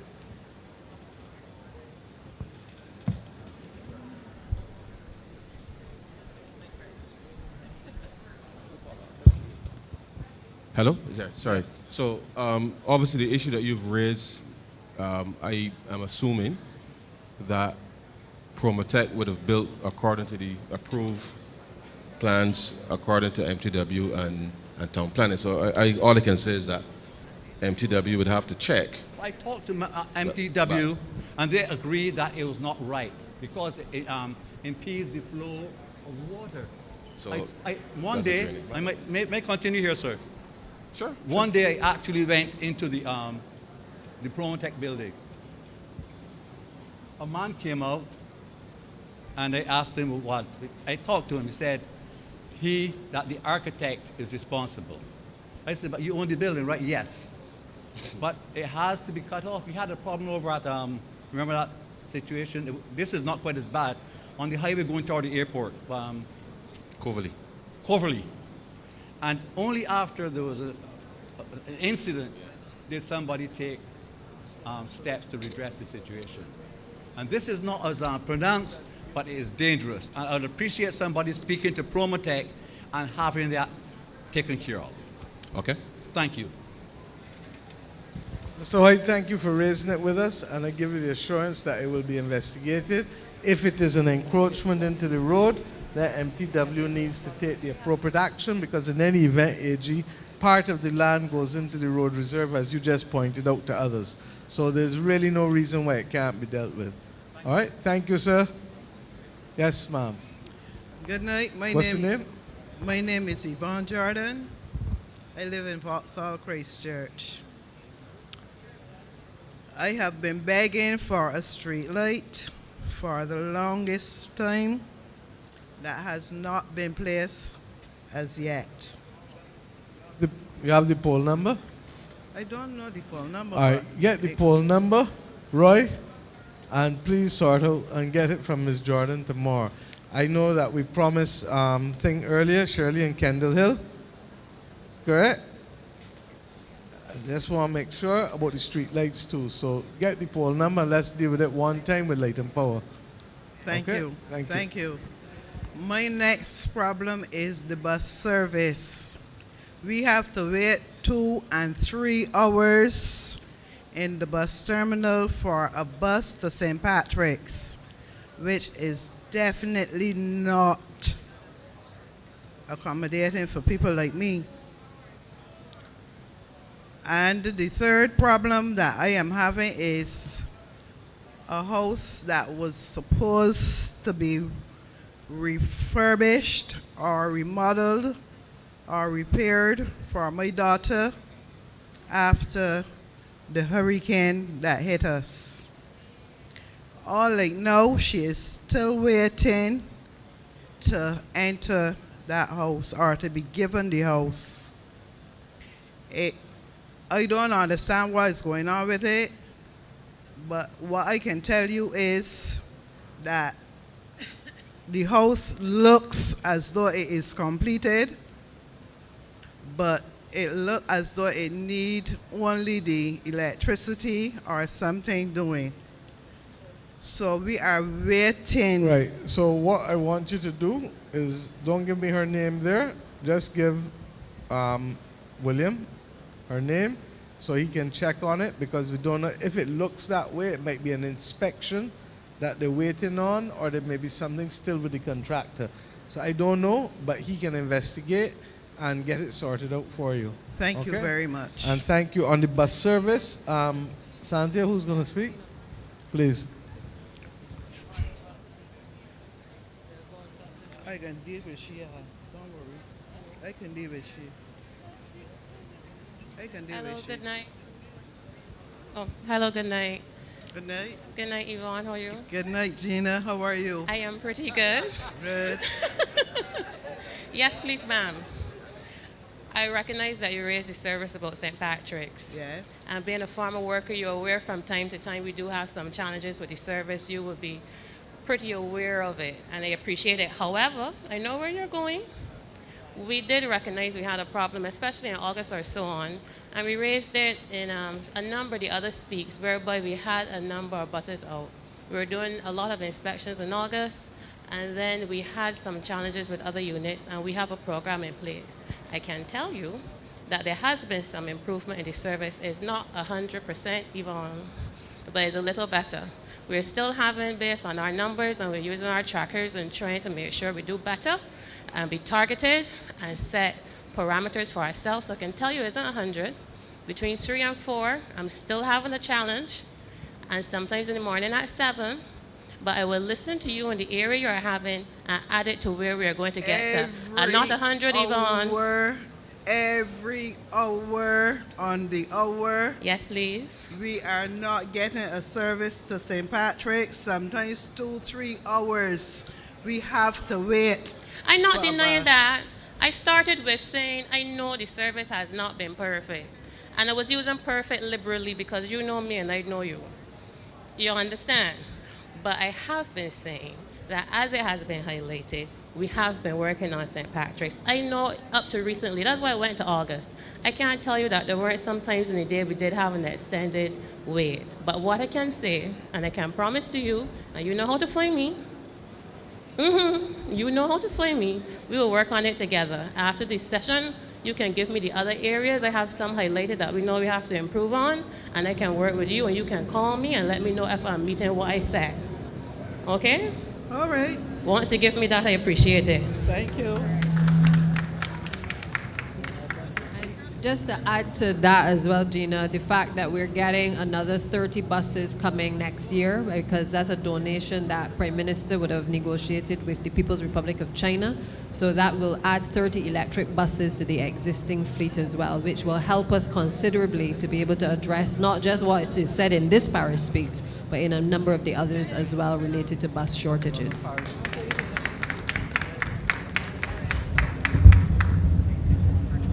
Good evening, everyone. Madam Prime Minister. My name is Stanjin Graham. I live in the Wharton area around the Salvation Army. Yes, thank you. Okay, my name is Stanjin Graham. I live in Wharton Terrace, just around the Salvation Army. But my main concern is like on the main road coming from Water Street. You don't have no bus shelters in the area. And I find a lot of elderly people, there's a semi by those bus shelters, by those bus stops every morning. But the one there by the Salvation Army, they shelter across the road just to get shelter. And sometimes they need crossing the road, and that area is a very busy area. So my concern is mostly about the elderly there by that bus stop. And I think they have one bus shelter just before you get to the Dayton Griffith, and they don't have any by Dayton Griffith School. So my main concern is that the bus shelters in the area from the Salvation Army, right? And we have to look out for the elderly. We don't want anything to happen to them. Ain't easy crossing the road and those traffic, because traffic come down there, ain't easy waiting for a bus. So the bus stay long from St. Patrick's, from Mangrove. And those elderly people just stay there long hours. Sometimes they want to sit down, you know, it's just cool out. But we have to concern about the elderly in the area. And Mr. Swan, I don't know if you ever drive through the area, if you ever notice the same elderly people that you across from the right sheltering, because there's no bus shelters. Thank you.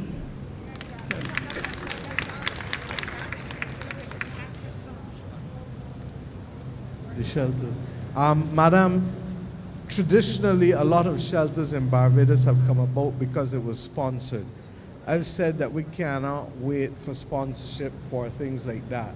And therefore, I've asked that UDC, RDC is both of them are being merged into the National Development Commission, and those kinds of bus shelters across the island, they can work with Transport Board and MTW and make sure that those things are corrected.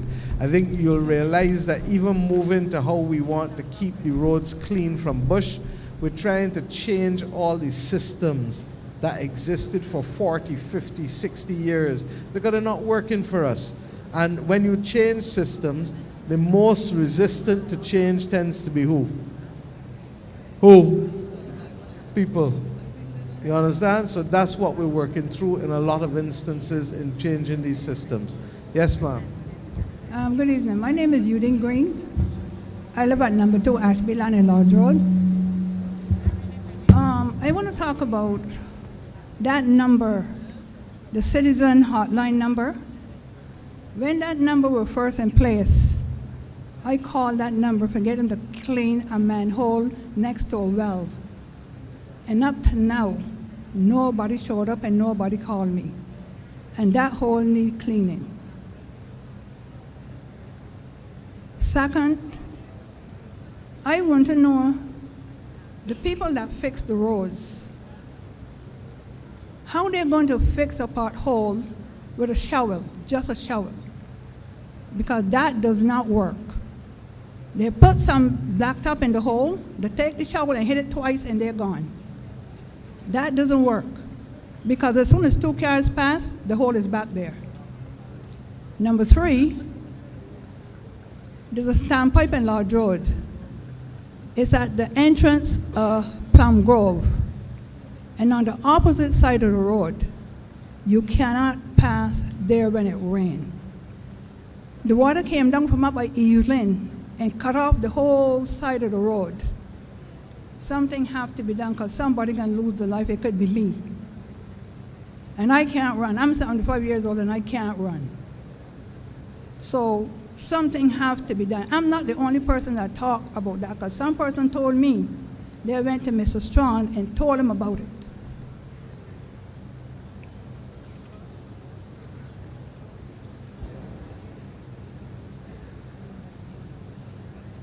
Thank you, ma'am. I just wanted to make a general comment to what you're saying, because I think what keeps coming up all the time is the lack of standards that we are seeing applied across the board.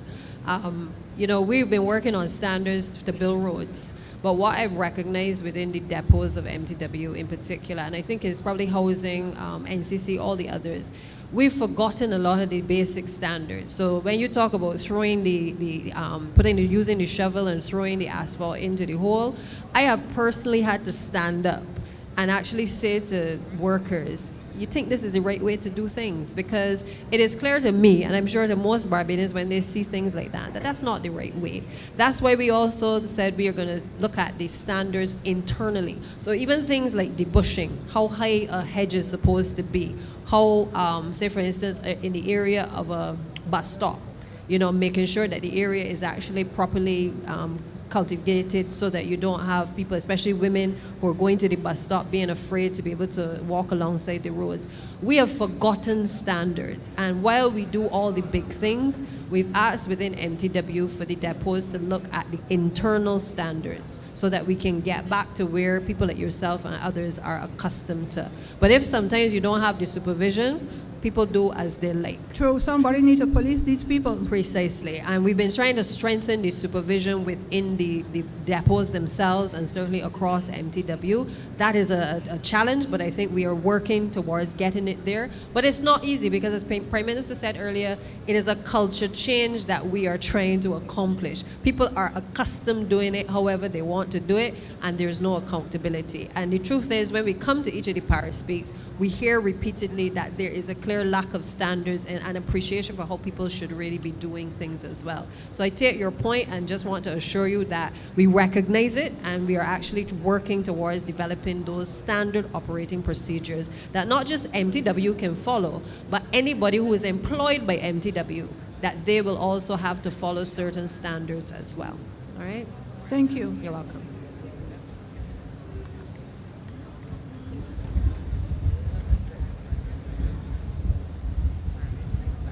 Good night. Good night. Ministers, I was going to start by saying Prime Minister, but Prime Minister has gone for the moment. Ministers and possible future representative, Dr. Monroe Knight. Raising a, sorry? David Fenty from Hythe Gardens, not far from here. Fenty. Really, this is a follow-up to letters and correspondence that has gone out from our community to the ministry, to the Prime Minister's office as well, and to conversations that I've had with Dr. Monroe Knight as the possible future representative of the area, we hope. And we're trying to follow up and find out what's happened since the letter that was sent to the Prime Minister's office on in March this year, to which the Prime Minister responded in mid-March to the drainage unit at Mr. Yearwood at the drainage unit at South Point.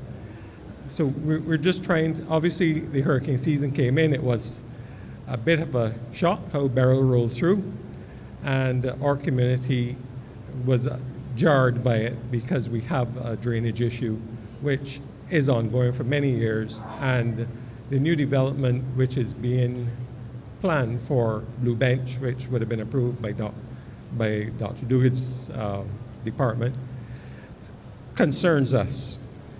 And it concerns us because our natural outflow from Hythe, which has very poor drainage, is onto that land, a 56-unit development, 5 stories high is planned. I know at least there's one engineer in the room, and the possibility of the outflow from our development across that land is probably going to be curtailed if proper planning procedures are carried out by that development. The issue there is that our natural drainage, which is within our community, is inadequate.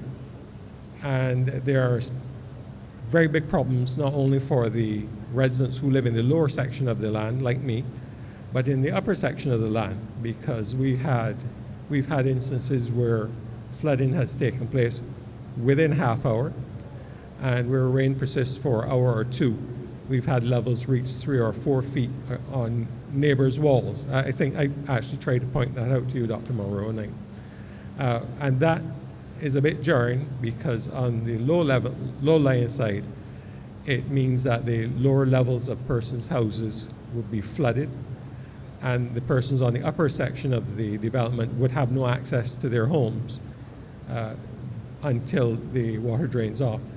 Hello, Prime Minister. I'm good. And so we're really just looking for a follow-up to this scenario. We've not heard anything from Mr. Yearwood at South Point since the Prime Minister sent her correspondence to Mr. Yearwood last March. And I'm not the Normal Point person. That's Anna Michelle Black, Hashim's sister-in-law, is the Normal Point person. But unfortunately, she's not here tonight, but she's watching online. And I'm here trying to represent our community to try to find out what's happening. That's my first of 2 points.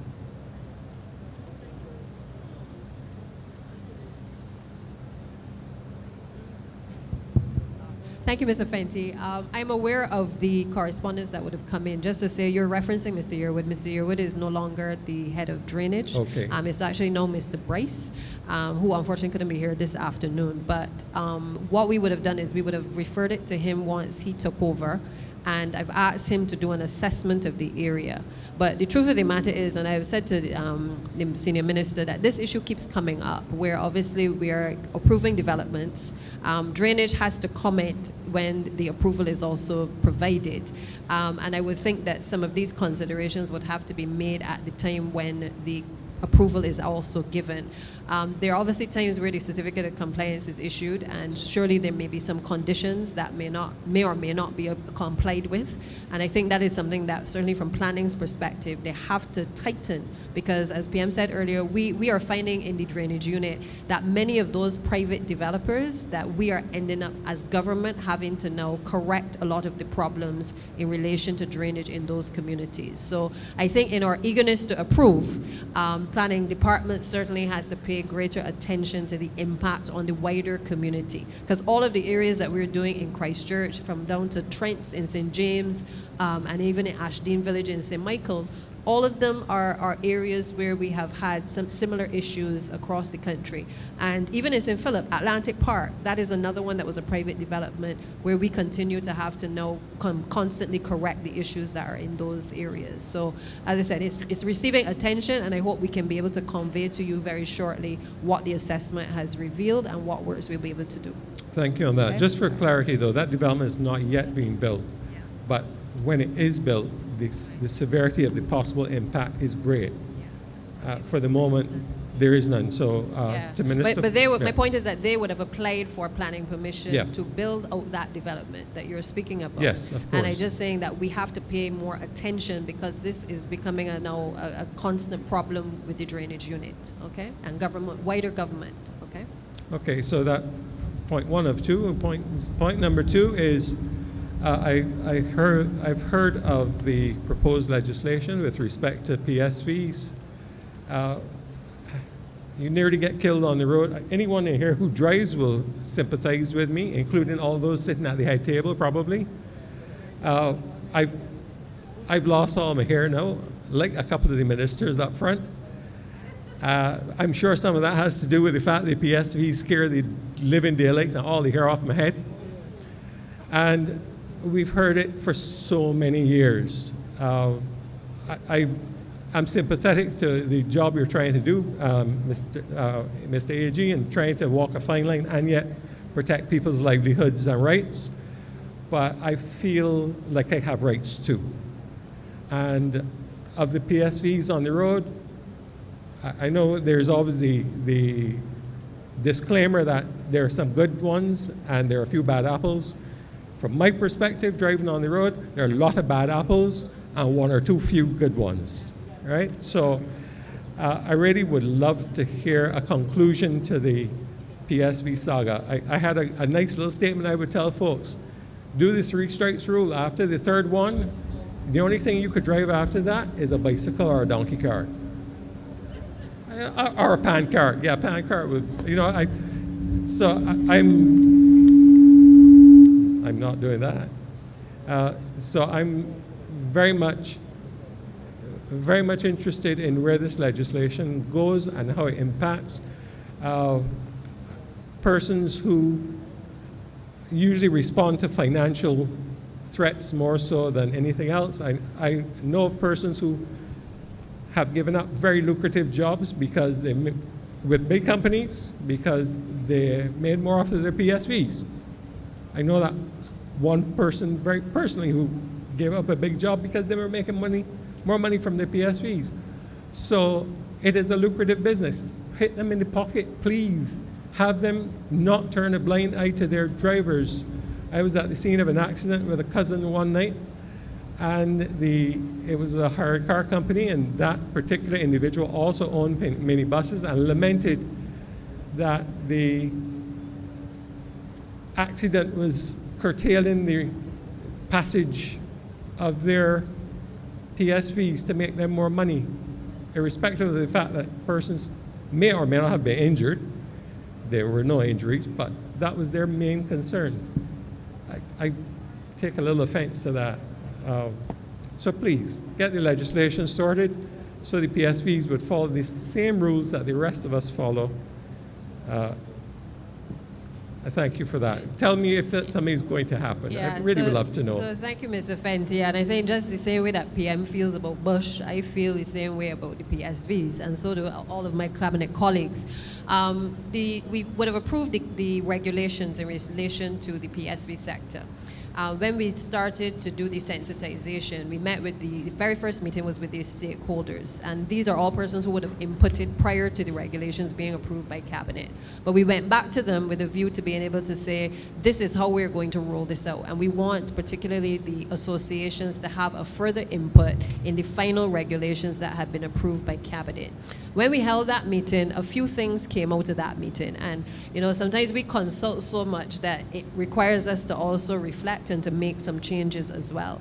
And in that meeting, one of the things two things were highlighted that were major in terms of us wanting to make a quick amendment to the regulations.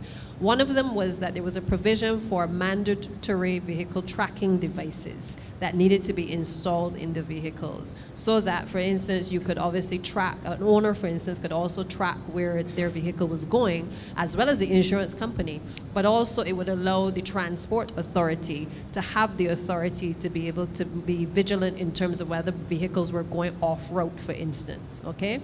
Now, what we recognized, obviously, with making it mandatory is that the provision that existed would have placed the oversight on the transport authority. And in its current form, the transport authority doesn't necessarily have that type of structure in place. So we would not have been able to enforce it right away. So that's one. The second thing that we recognize is that there is technology out there that already exists within the insurance industry, where in some situations the insurance companies insist that the operator, the owners of the vehicles, actually install a mandatory vehicle tracking device. So having recognized that it already exists and that there is a format for this that takes place, that operators and owners are accustomed to having mandatory vehicle tracking devices in the vehicle, we said what we would do is make a quick amendment to the regulations, pull out that provision, and have a separate regulation that deals with that. So rather than Transport Authority being responsible for the oversight, what we are seeking now to do by way of the separate regulation is to ensure that we set the standard for what a mandatory vehicle tracking device must be in the vehicle and what it must look like. That we have access to the information where we get complaints from the general public about specific offenses, that we are clear that we're not trying to peek behind nobody to see where they are going off duty, but we have a responsibility to the public. If we give you a license, to make sure that we are fully appreciating exactly where you go. Because every parish speaks, we've heard people saying the vehicles are going off route, or they have not completed a route, or the little old lady at the corner was not able to get the vehicle to take her where she intended it for her to go.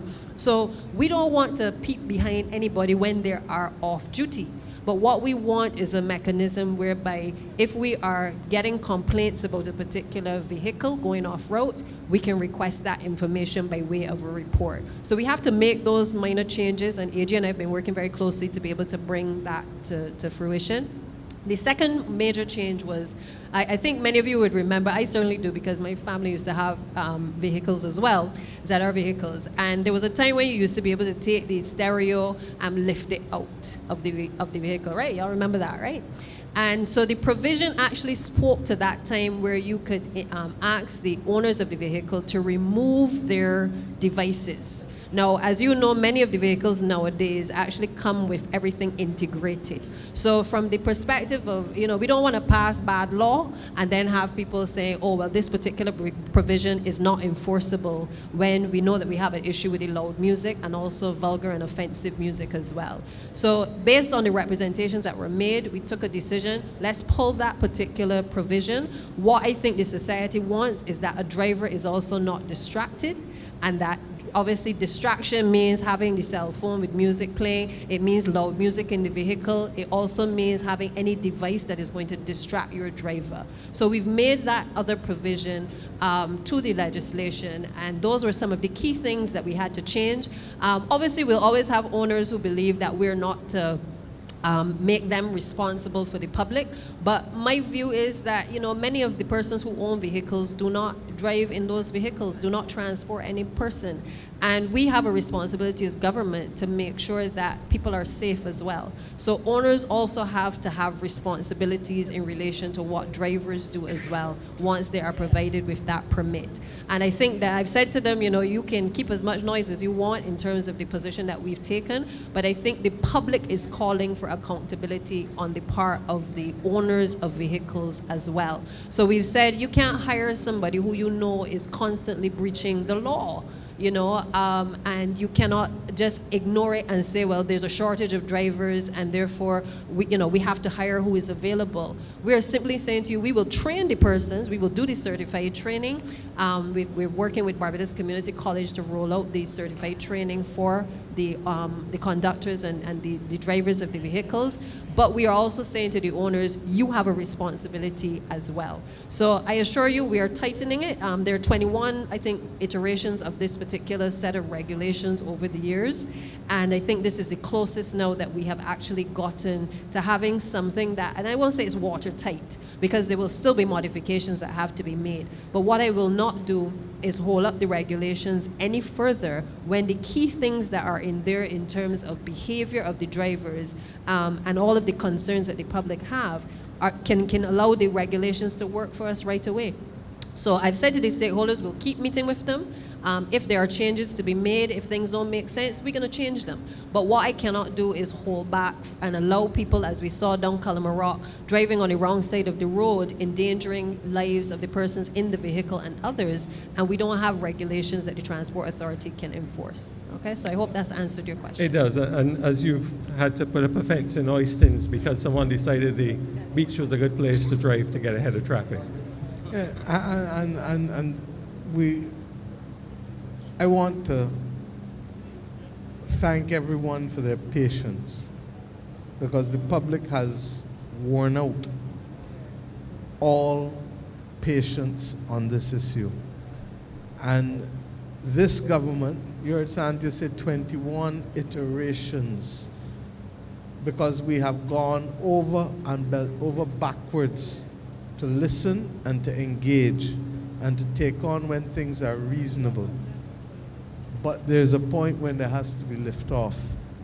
William will tell you that our first meeting with the owners on this thing, so this has been a lengthy process. In fairness, COVID took 2.5 years out of it completely. And of course, during COVID, you had the density issues to also take into consideration. But I truly hope that everyone understands that first and foremost, a weapon, a vehicle is a weapon if used inappropriately. And it will cause people's lives or limbs, as has happened in the past. So thank you for your reflection, but Santia, thank you for the continued engagement. It will be at Cabinet tomorrow again, the regulations, and God spare life.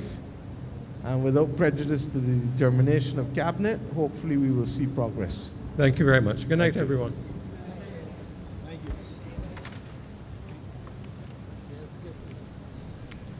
Hello, good night. I am number 16. Let me begin by saying my MP is probably wondering, well, why is she here? I've never heard any complaints or anything. In fact, the reason I'm number 16 is because I delayed, because this is not so much a Christchurch issue. Ma'am, what's her name? Nicole Codrington, 156 Regency Park, Christchurch.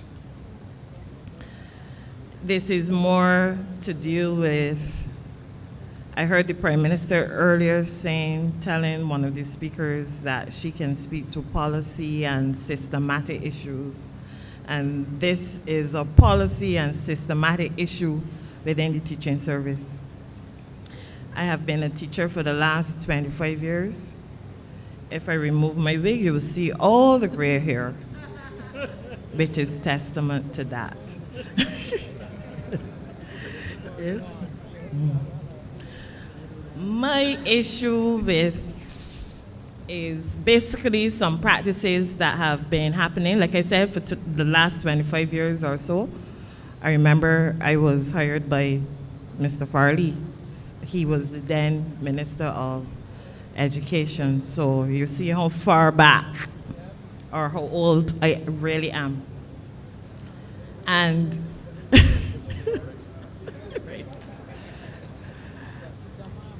the issue is, because of the way teachers are, I don't want to say transferred, but assigned to schools. Let me use a most recent example. During COVID, I would have been reassigned to a new school. So as far as everyone at that school is concerned, I am a new teacher. Therefore, you're treated as a new teacher. Come, right? And that happens to all teachers in the service. And even though we are under the PAD, Public Administration Division, I know every year the name, our ministries change every time the government change. But I think PAD, the Public Administration Division, has all of our documents, have all of our qualifications and so on, but yet every single time is like you are a new person, you are a newbie, so there's no continuity. If my birthday is tomorrow, I'm going to get a card or something from my optician, Harcourt Carter, but you never get anything from the Ministry of Education. There's no 5-year service awards, 10, 15, 20, because there is no continuity. My major issue, however, is with increments and teacher qualifications. Now, in 2018, I would have been following elections and so on very closely, and that is when I first heard the term master teacher from our Honorable Prime Minister. At that time in 2018, I would have been the holder of a Bachelor of Education, Curriculum Theory, Planning and Practice, a Bachelor of Education, Literatures in English, a Diploma in Education from Urdiston and the University of the West Indies in Primary Education with distinction and honors. But here the Prime Minister is speaking about, and don't care how you call or ask, nobody could define or say what is a master teacher. Anyway, I, with my smart self, say, okay, I'm going to go back to UWI and get a master's degree, which I did. I did because I have a love for testing and assessment and starting my first boss, Mr. Morris, starting as a journalist at age 16. I combined my two passions of writing and teaching and so on, and I have a love for textbooks and testing and test construction. So I did a master's in testing, measurement, and evaluation. In April of this year, nothing happened with the master teacher thing. Don't care how you call, nobody could tell you what is a master teacher. Elections came around again, and it was again a topic. In April of this year, and I was trying to come before my phone died.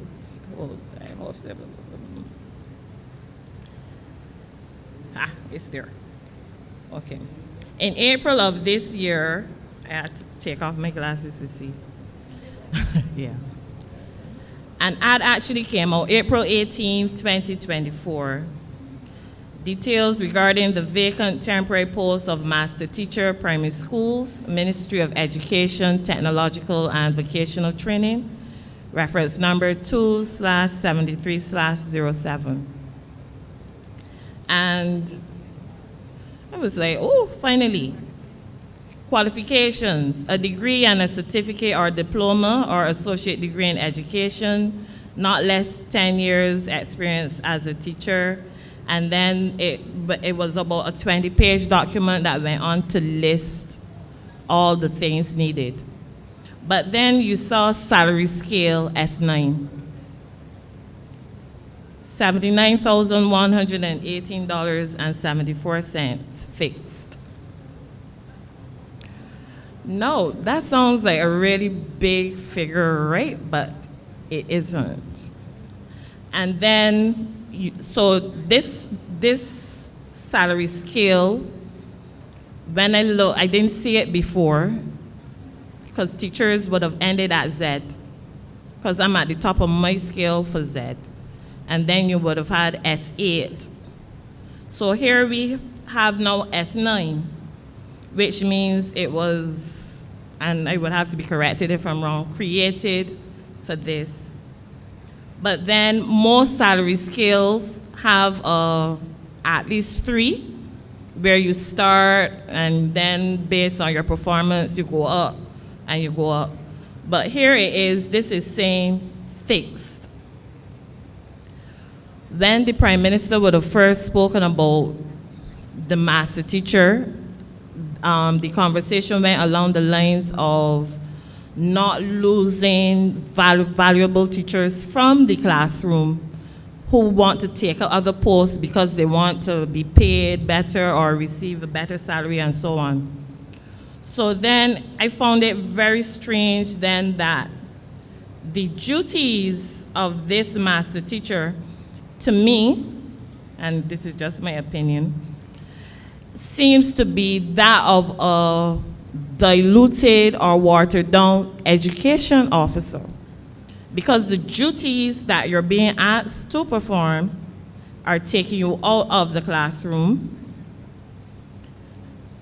Try to find it. Hold on. I'm not going to read like the whole thing, but basically it wasn't the vision that the Prime Minister initially said. Because you're being taken out of the classroom, and basically, to me, the duties are repeating what education officers currently do. However, without the allowances and without the salary of the education officer. And then at the back of it, you're dealing with teachers, and vacation is 42 days vacation leave. Now, teachers, we all know teachers have, a very hard and difficult, stressful job, and we need our 12 weeks vacation. So here you are asking us to apply for this post of master teacher, but we are being reduced to 42 days vacation. Then you calculate the salary, it is just about, probably about $400 or $500 more a month, which does not even add back up then to a month's salary, number one. Number two, it certainly does not cover all of that vacation time that you're now out of, right? Anyway, myself and a number of teachers, we would have still responded to the application, to the advertisement, and this is now October. Oh. You were waiting patiently? Okay, ma'am. Because I'm not satisfied with a lot of what you have just said, the Minister of Education will tell you that as recent as last week, I said to her, the Teachers Service Commission is going to deal with these things, not the General Services Commission. Because for the very reasons that you pointed out, there are a number of things that without a peculiar knowledge to education, or of education rather, you're not in a position to get this right. Same thing is going to happen with the health sector. They're going to have to tell us how they're dealing with the specialist nurses and the different other things that we're trying to be able to do to put these. You're breaking new ground. The Teachers Service Commission is actually before me now. And what I can share with you, where my head is already, that we're going to appoint it, but it will not become operational in terms of matters until January. That's what I told you last week, right? So that will be put in place. But I've had to do it that way because I'm not satisfied that what was coming was doing the job. So hold tight. The Teacher Service Commission will be established in the next few weeks. In fact, that is being done. We're just looking at the appointment of persons, which will require consultation also with the opposition. But we want them to be operational come January, which is what? When you take out the 2 weeks for Christmas, you're really only talking about 6 weeks, 7 weeks left to do the work that we have to do. Okay? And that then hopefully will bring them in play by the time they do the interviews and everything, that they bring them in play for the next academic year. I can say to you that I've already approved as well the creation of a substantial number of new education officers, because the education officer profile has remained the same for decades in spite of the different needs of the system to be able to allow us to respond more effectively. As it relates to the master teachers I assume will also have a responsibility for helping to lift the standard of other teachers within a particular zone or a particular grouping, but all of those are things not for us as politicians to decide, but for the educators to decide. If So I could add then one more thing for that commission to consider is, why can't teachers receive increments for their master degrees? Well, this goes back. That would solve the whole issue, really. This goes back to another issue that is currently before us in the last few weeks. That in 1982, I'm told by the Director of Finance that the NUPW made a case for stopping increments from being selective and putting it across the board. And it therefore meant that increments that people would have received for good performance, punctuality, degrees, all of those things were all now lumped together. I don't know enough about it. I've asked for paper on it. But what I do know is that you can't, while you may want to make sure everybody has access to a decent wage, you can't then treat everybody as the same when you have gone and invested, improved your skills, you come to work on time, You do all the things you're supposed to do, and the next person ain't coming to work on time, ain't doing the same things, and both of you getting the same increment. So I ain't gonna be wrong with that. So I've said, look, this was done when I was in Lower 6, and like you, I got enough gray hair. So I left Lower 6 long time ago. But it means now that in almost every instance, we are going back and trying to restructure or reconnect or to do things differently.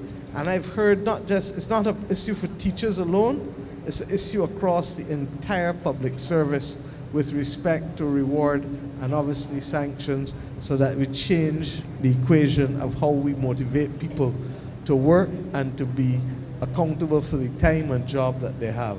As it relates to the grading, I will only tell you that the entire system now is being subject to a regrading.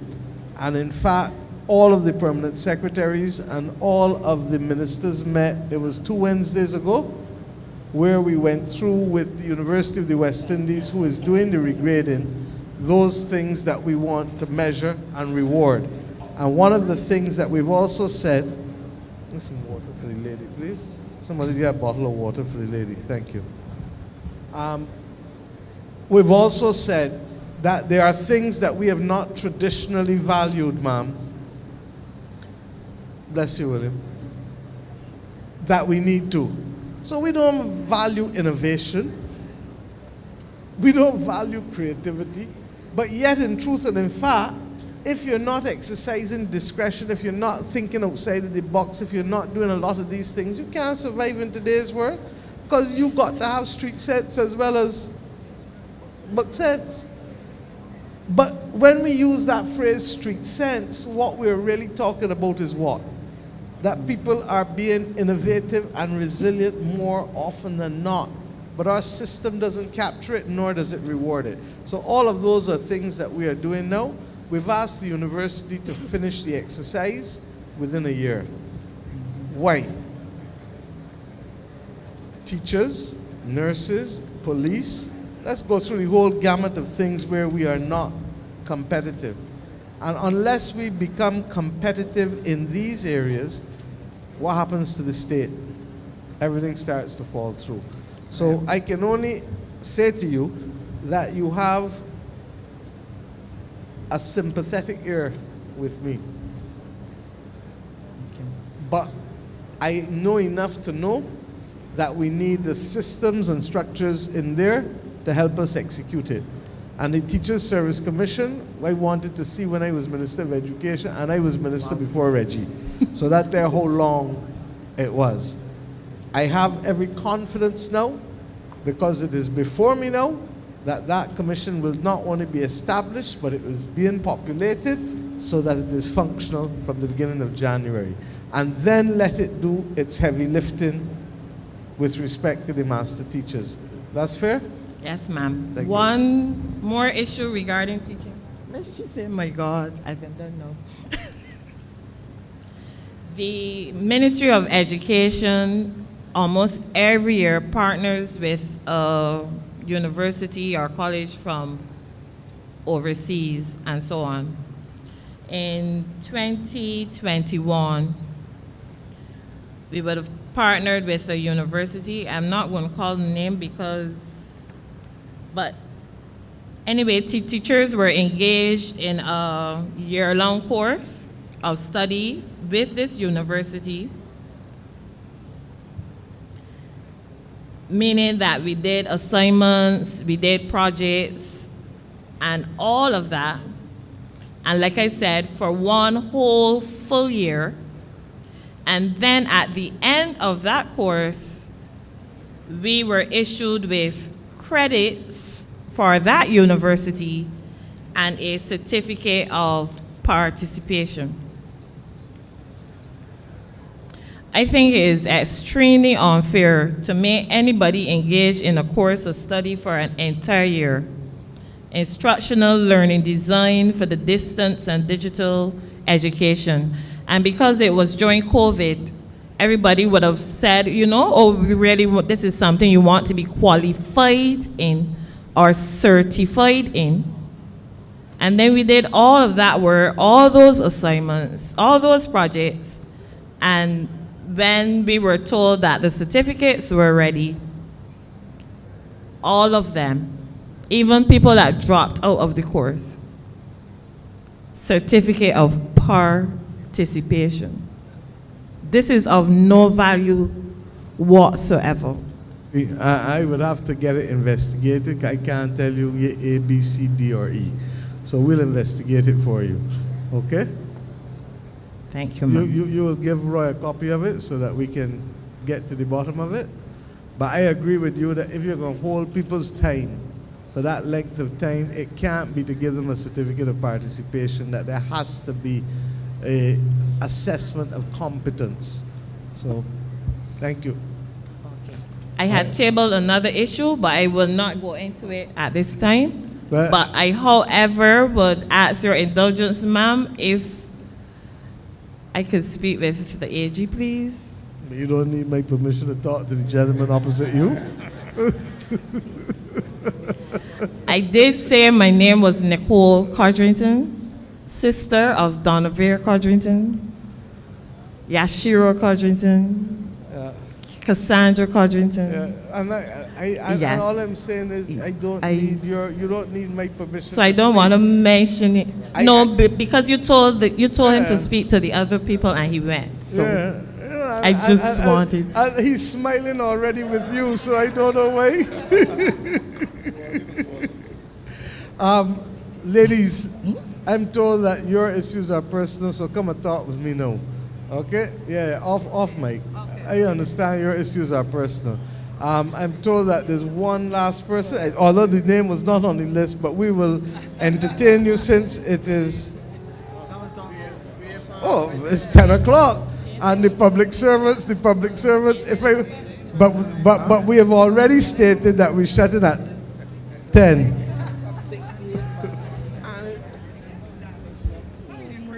I am not Jeff.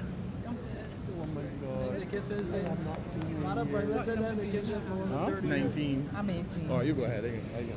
So when you finish in Love Fest, remember it's 10 o'clock.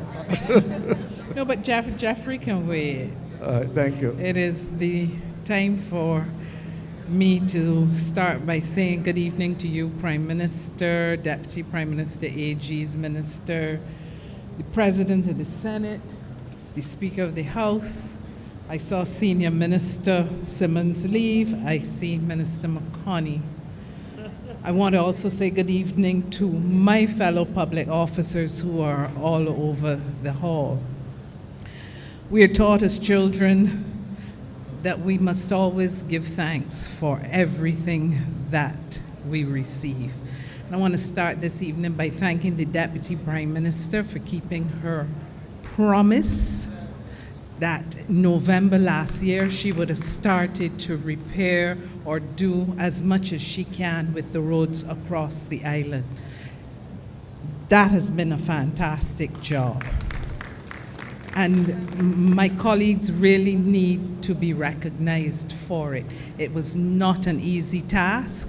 They still continue at it, but I'm being insular because I'm specifically speaking about Highway 7.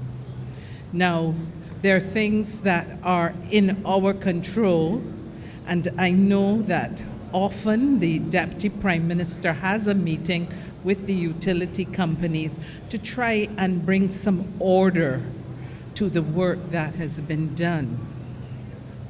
But I am extremely concerned that the National Petroleum Corporation, and not the utility for which I have responsibility, continues to do its work and then leave the roads in a terrible state. The roads that have just been mill and paved. Now, I also have to recognize in Dover, just between Sapphire and Dover Beach, across the road from Time Out, there has been a gap in the road, and I really have to recognize Mug, or Eichert as you call him, the coconut vendor who's there, who in his own way has tried to fill the hole with the old coconut husk. He continues to do it. The hole is getting bigger, it is getting deeper, and no one has sought to come and fill that hole. So you have a lot of cars shunning that hole, driving on to other cars on the other side of the road. It really needs to be addressed. And then wherever you are driving up and down this highway, you have NPC working and they're just not doing what they should in terms of filling the holes that they have left in the road. And it is unacceptable. After we put the pressure on the DPM and her ministry to do this work, and they have responded, now to have the utility companies come and just dig up the roads and really make it impassable in some instances. So we need to address that. I listened to a neighbor in Dover. She had the concerns raised about things that were happening with the Sandals company. She also spoke about the drainage, and you responded in kind about what we're looking to do vis-a-vis drainage in Dover. I'm happy to hear the name of Dover on your lips. But I'm not too worried about that, because my minister, that Rose, is there, so she will make sure that the right things happen. We can do right by you, and you can do right by us. So my concern, though, goes back to a matter I raised last year about the traffic flow. It hasn't gotten any better, and I need to hear from my colleagues now. What are you doing with respect to the study you said you were going to do to look at changing that traffic in the rush hour period in the mornings, Monday to Friday? It is getting bad. I'm sorry? Talking about Yes, St. yes. Lawrence Gap. Yes, please. Okay. Who's here from MTW? I don't think anybody can answer directly from MTW, but what I can say is obviously that while you have raised it, truthfully, we have spent a lot of time on roads and fixing roads, as you have said. So not to say that it is down the totem pole, but in all fairness, it hasn't been given the priority that trying to deal with the issues that people were facing with potholes and drainage and open wells has obviously had to be prioritized to do. So I will ask the current CTO, also, you know, around the same time we would have lost the former CTO as well. So MTW has had a couple shocks internally as well that we've been working through. So I will ask the current CTO to take a look at it now that he's holding that position. All right? Thank you. Thanks. I also want to speak about something that I have heard other persons from Christchurch speak about this evening, and I constantly hear it. It's all across the island. I am happy to see that we are clearing drains, but don't take the silt out of the drains and put it on the pavement, and now you have grass as tall as I am growing out of the silt. Hello? In days of old, and I'm not that old, there used to be a person with a donkey cart who would either have barb black, as I call it, in the donkey cart, or who would come by and they would have somebody with a shovel who would throw that silt that was just taken out of the drain into the back of the donkey cart, and off they would trot. But you cannot, for over 9 months, I have watched this for 9 straight months, have silt on the pavement along my highway. I thought you were going to say 19 years, because it's No. not just the silt, it is the bush. And the Yes. bagging of the bush, and you're lucky if it's bagged, because then it won't blow. But there are also times when it is not bagged. And look, we have had to deal with some big issues and some small issues. But this is one of them, that grass don't grow out of concrete, it's grow to silt. So if you don't want grass to grow on the side of the road, what does it mean? get rid of the silt, get rid of the thing. We ordered, and I asked you to order some street sweepers, but separate from that, the reality is it is too simple. It is a simple logistics exercise. I am now at the stage where I'm going to call the Chief of Staff of the Barbados Defense Force and tell him, see if you can solve this problem for me that the civilian aspect of government has not solved, because it is just too simple. You got grass there, you got grass there, you got grass there. Make sure the morning before you go and cut that you know you're cutting this road, and that by 3 o'clock somebody has to be coming, because it can't take 8 hours to collect the grass that it take to cut. So you're going to collect it in 2 hours or 3 hours or whatever, you carry it along to where you're going. So I am fully with you. I'm sorry that we are still talking about this in the third decade of the 21st century, but clearly it has eluded all of the great things that we've been able to achieve as a nation.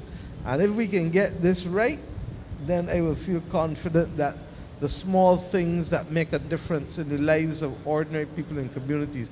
But the corresponding part of that is also that in communities, people need to also help to take care of what is in front of them, behind them, and next to them. And if we do the two together, then Barbados would be great. My problem is that sometimes people come to this country and tell us how wonderfully clean it. Look where Mr. Seeley is. I meant to tell him that up to this week, the former Prime Minister of Maldives, who is the Secretary General of the Climate Vulnerable Forum, has come out and said to us, well, how wonderful Barbados look. They say don't talk too loud because we're trying to tell people that they look wonderful enough.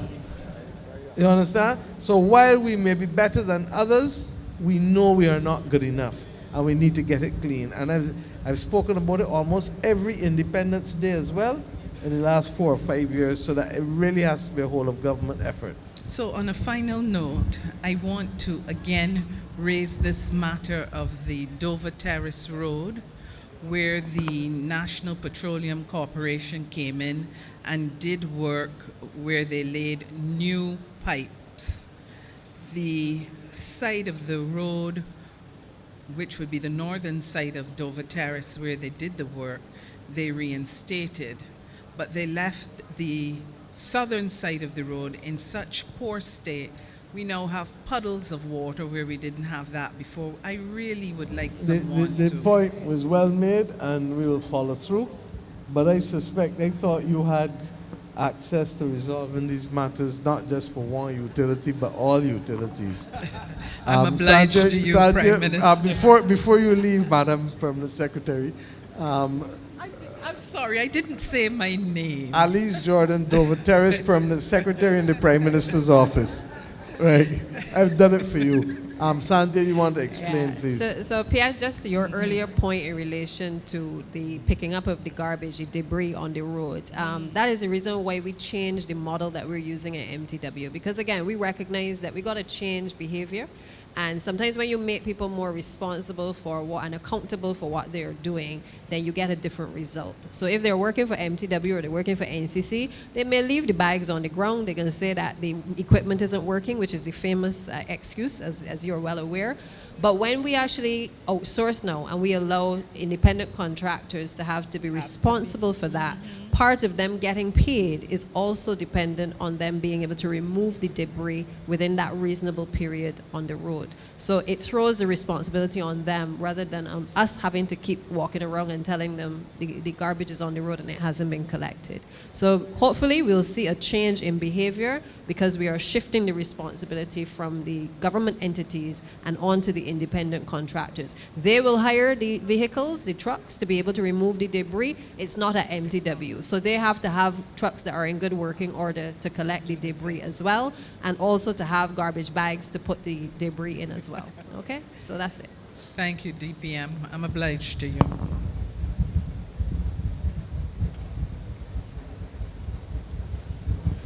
Thank you.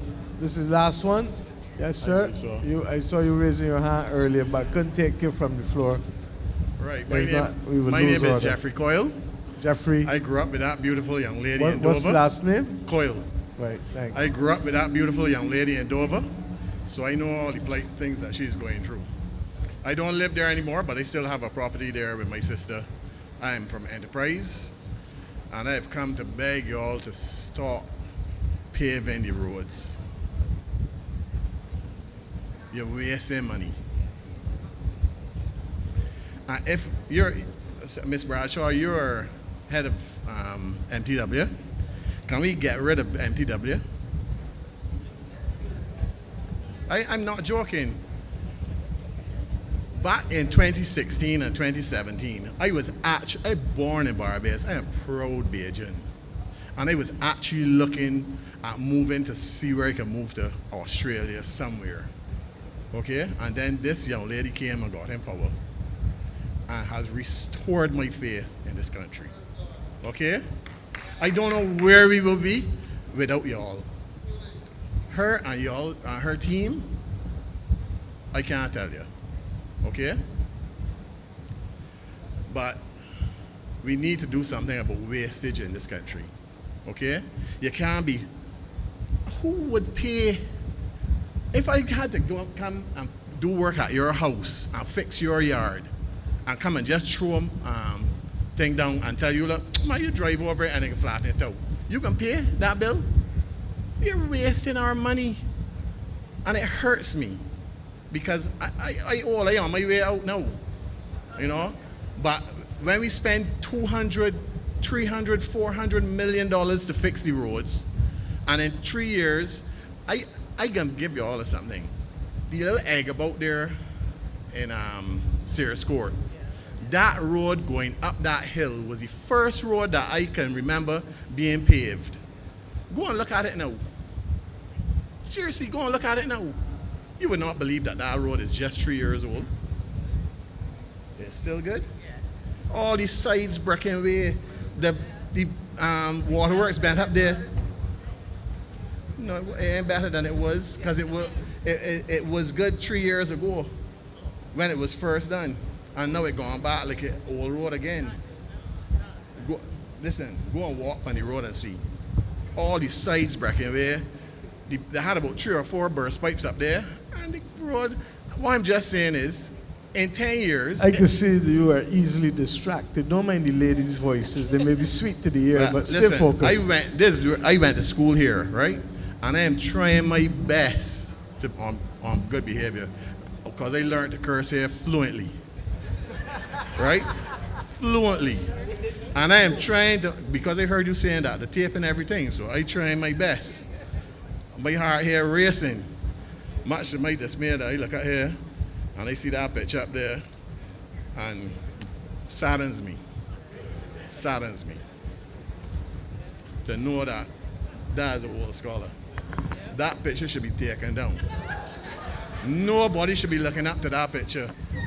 Perhaps the office, but not that particular picture. And I can talk with my friends on the chat and see if we can get that taken down.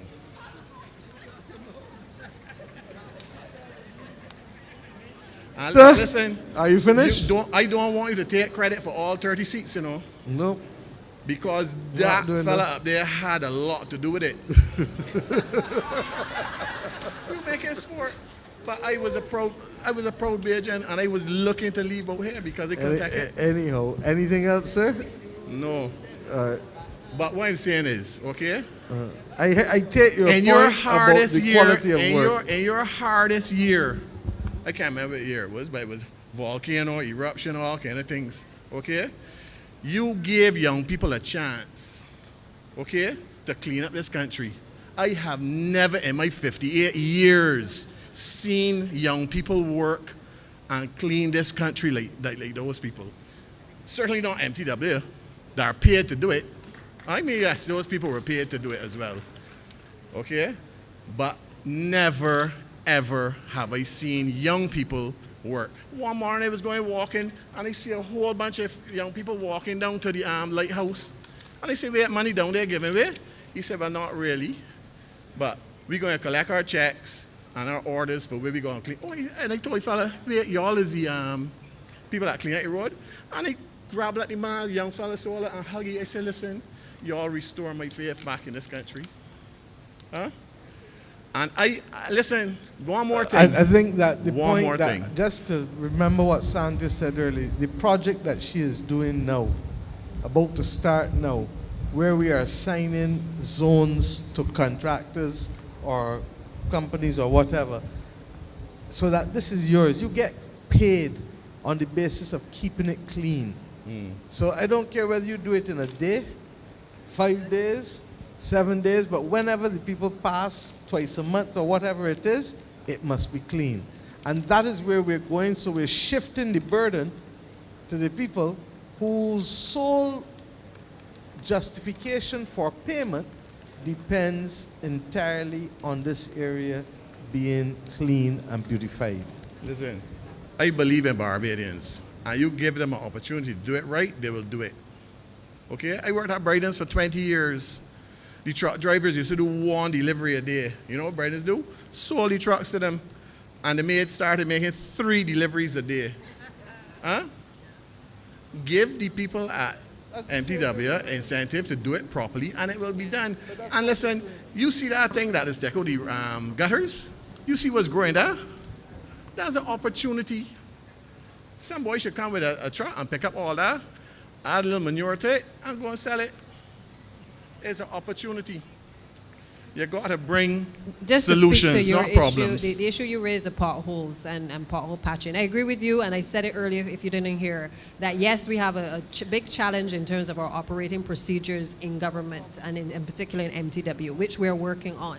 But pothole patching, and I want to make this clear, will always be part of the maintenance program, particularly when we have had so many years where we did not have any road works being done. So when people say we've done all of these roads under, that's how it was viewed. So we've had to come to office, and while everybody wants a road done, we have 30 constituencies that we have to service. Listen, I understand So you all are up against it. But just let me finish. So we have no choice but to do mill and pave, while we are also doing, for instance, the Scotland district, while we're also using the 50 million to be able to do the calf roads, the Prior Park and the Shop Hill and all of those other areas. But equally, we also have to do the pothole patching correctly. And that's why I said earlier, what we've tried to do is to limit, in a sense, some of what MTW has been doing for that reason, while we train them up to be able to do it properly and to have the supervision in place, but at the same time, making sure that we have other contractors who are going to cut it, who are going to clean it, and who are going to do it properly as well. Okay? Just don't let her touch the new roads. Because going up to the airport here, they did up there in the same way. And they got 2 lovely potholes now on the Highway 7 out in front of Accra, and I'm just waiting to see what happened there. But it is ridiculous that we are paying that kind of money and getting that kind of work. Yeah. So just on that as well, because I know Elise mentioned just now the issue of MPC, but it's not just MPC. Sometimes when we are doing a road, we ask the utilities, are you going to carry out any road work, any work on these roads before we actually start? And oftentimes they will say, we may have to lower the mains, we may have to put in some pipes, and we accommodate for that. But after the road is paved, and I know for me, I was telling PM, I'm a little upset too, because I see some of the roads that we did on the mill and pave being cut by the various utility companies. But the truth is that there are times when the heavy equipment has also caused the leaks as well, and for the pipes to rupture. Yeah. So it's beyond the control as well of some of the utilities. So I think for me, the bigger concern is if the road has to be broken in order to repair it, we need to do it quickly. Okay, and I think that is where the emphasis has to be. Not so much that Bajans don't appreciate that you're going to have to cut the road at some point. But if you cut it, there must be a time frame within which the utility companies or MTW is asked to reinstate. All right, and I think that's where our focus has to be. But there's not a problem with digging up the road. It is patching it properly. Because when the gas company does it, they apparently, this is what I was told by, because I'm from Enterprise, and since COVID, we've had about 40 burst pipes up there. That's moderate, probably more. And I went and spoke to a guy yesterday, and he said that they do not patch the roads, that MTW patches it. I said, but how come when the gas company digs up the road, they get, Carl Williams patch the road when they dig it up.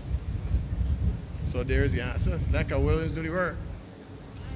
Because if you're spending $200 million, that's an investment, okay? And you don't want me spending that kind of money 20 years down the road. Because those, when you if you patch your roads properly, they will last 40, 50 years. And your children will be, or everybody's children won't have to look for that kind of money, you know, constantly. Our focus is not to have contractors, any contractor, whether the ones you've called or otherwise, only doing the works. What we have to do at MTW is to improve the standard that all of us expect. So while I am combining the two, which is in-house and outsourcing, it is with a view to improving what we have. But the truth is, I can't improve what we have when there's so many complaints that are out there that people want the roads patched. And that's why we've had to do the outsourcing. Okay? Thank you. Let me, when you are employed by the government, what's the word that y'all call it? When you're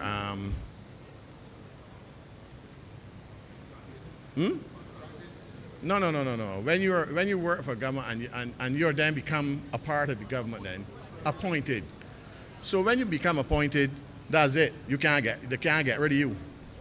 That's not true. That's not true. But what happens and what does not happen is that very often people do not hold people accountable, because in small societies, people don't want to say that Mr. Coyle come in here in a pair of slippers. You understand? And there's nothing wrong with it, but at the end of the day, all of a sudden people feel that if you're in a job where that isn't acceptable, then it is highly proper that your supervisor tells you that. Yeah. But more often than not, a person feels that any form of criticism of their actions is a criticism of their person, of them personally. And what we have to do is to try and break out you're going to hear me talk enough about culture over this weekend, because there's a culture that has to change in this country, and we've reached the point of this. I'm not going to say any more tonight, but I can speak in this school hall in 48 hours, and I can say what I have to say on those things, because the country will have to accept that in the same way an adult person knows that life is about choices and consequences, it is no different for a country. And this country is 58 years old next month. It had more than enough time to learn about choices and consequences.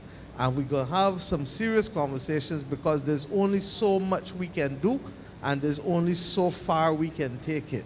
But a lot of the things that need to be done now in Barbados are not necessarily via legislation or not necessarily via funding or whatever. It has to do with a attitudinal change, a cultural change, a values change. And we're going to have that conversation very fully. Okay? Thank you, sir. I want to thank everybody, as usual, for coming out and sharing. We may not always agree on everything, but what we must always have is the capacity for people to speak and articulate on both sides. Whether it is those who are being governed or those who are governing. And this exercise is one that we will continue.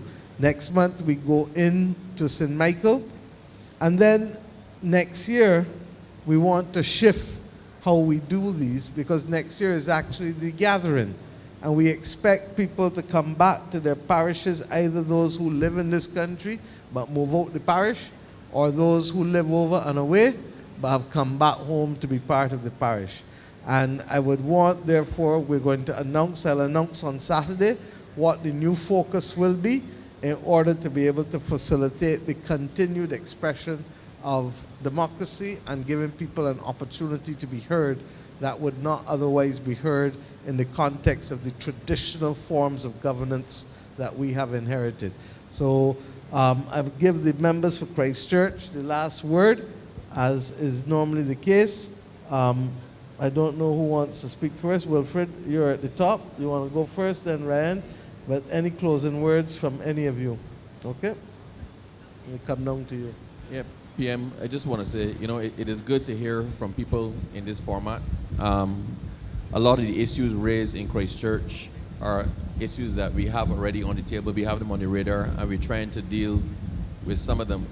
This has been a real full house, right? And properly representative of a number of issues in Christchurch. But don't let it stop here. I mean, for those of you who have issues that you did not raise, for those online who were not here, then reach out to your MP and lodge the complaints with the constituency office, or concerns or suggestions or solutions with the constituency offices, and it will receive as much priority as if you had said it here. So don't let this once a year be the be all and end all of it. Feel free to touch base with your MPs. That's what we're there for. Thank you. So basically, I just want to echo the first sentiments. The reality is that these opportunities are for us to hear from you directly. And I have suggested to some persons to be much more vocal with respect to their representations, because at the end of it, what we hear consistently really is the need for us to work with each other and to make sure that those of us who work within the public service, that you too can, in your own way, bring pressure to bear on them, because at the end of the day, they're Barbadians just like us, you're taxpayers.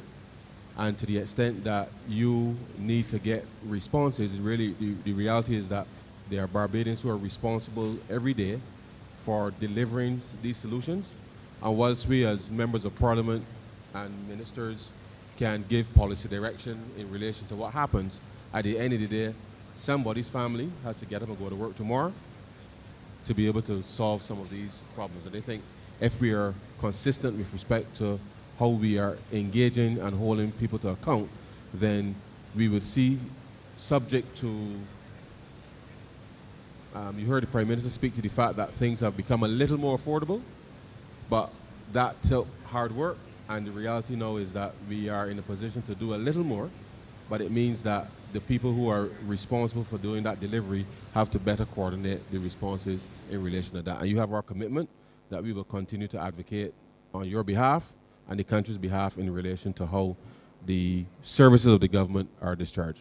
Thank you. Thank you. Not the MP, but candidate, looking for everybody to do right by me. But I just wanted to say I'm very heartened by the constructive engagement that we heard this evening. Citizens identifying very real problems, but also as well putting on the table solutions. Yeah, and I think that speaks very well to how we should be able to continue to engage. But I also heard as well a commitment from the MPs here, and also adding myself as well, to continue to be responsive to the concerns that we have heard.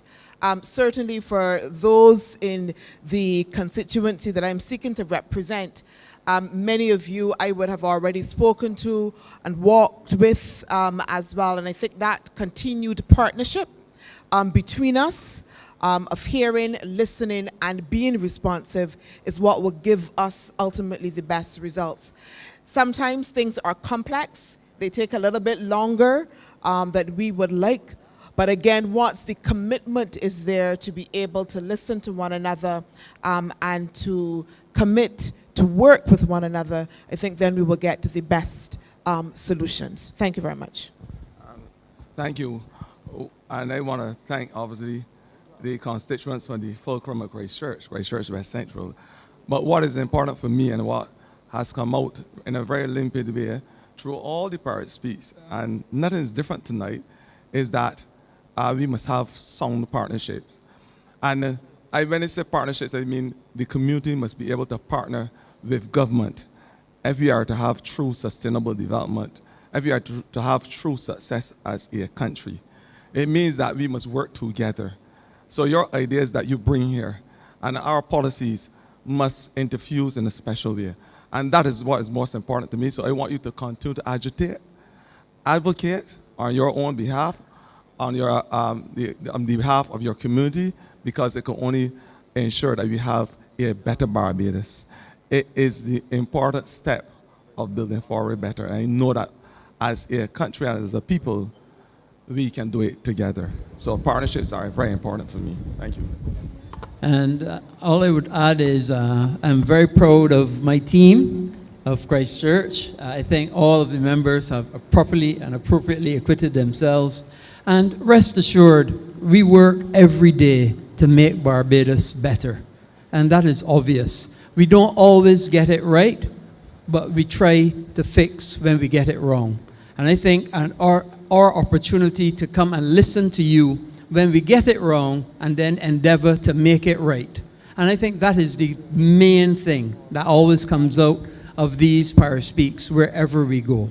And we will continue to do that so that we can make Barbados better for all of us. Thank you. Thank you. And there's one outstanding matter I'd like for us to recognize, that one of the longest serving representatives of Christ Church above our head would have passed yesterday afternoon. And I would not know, and we will do it as a party, but I'm not here as a party now. We're doing this as the government and Christ Church people, that I'd like us to stand and have a minute's silence in tribute to Sir Henry Ford. Thank you.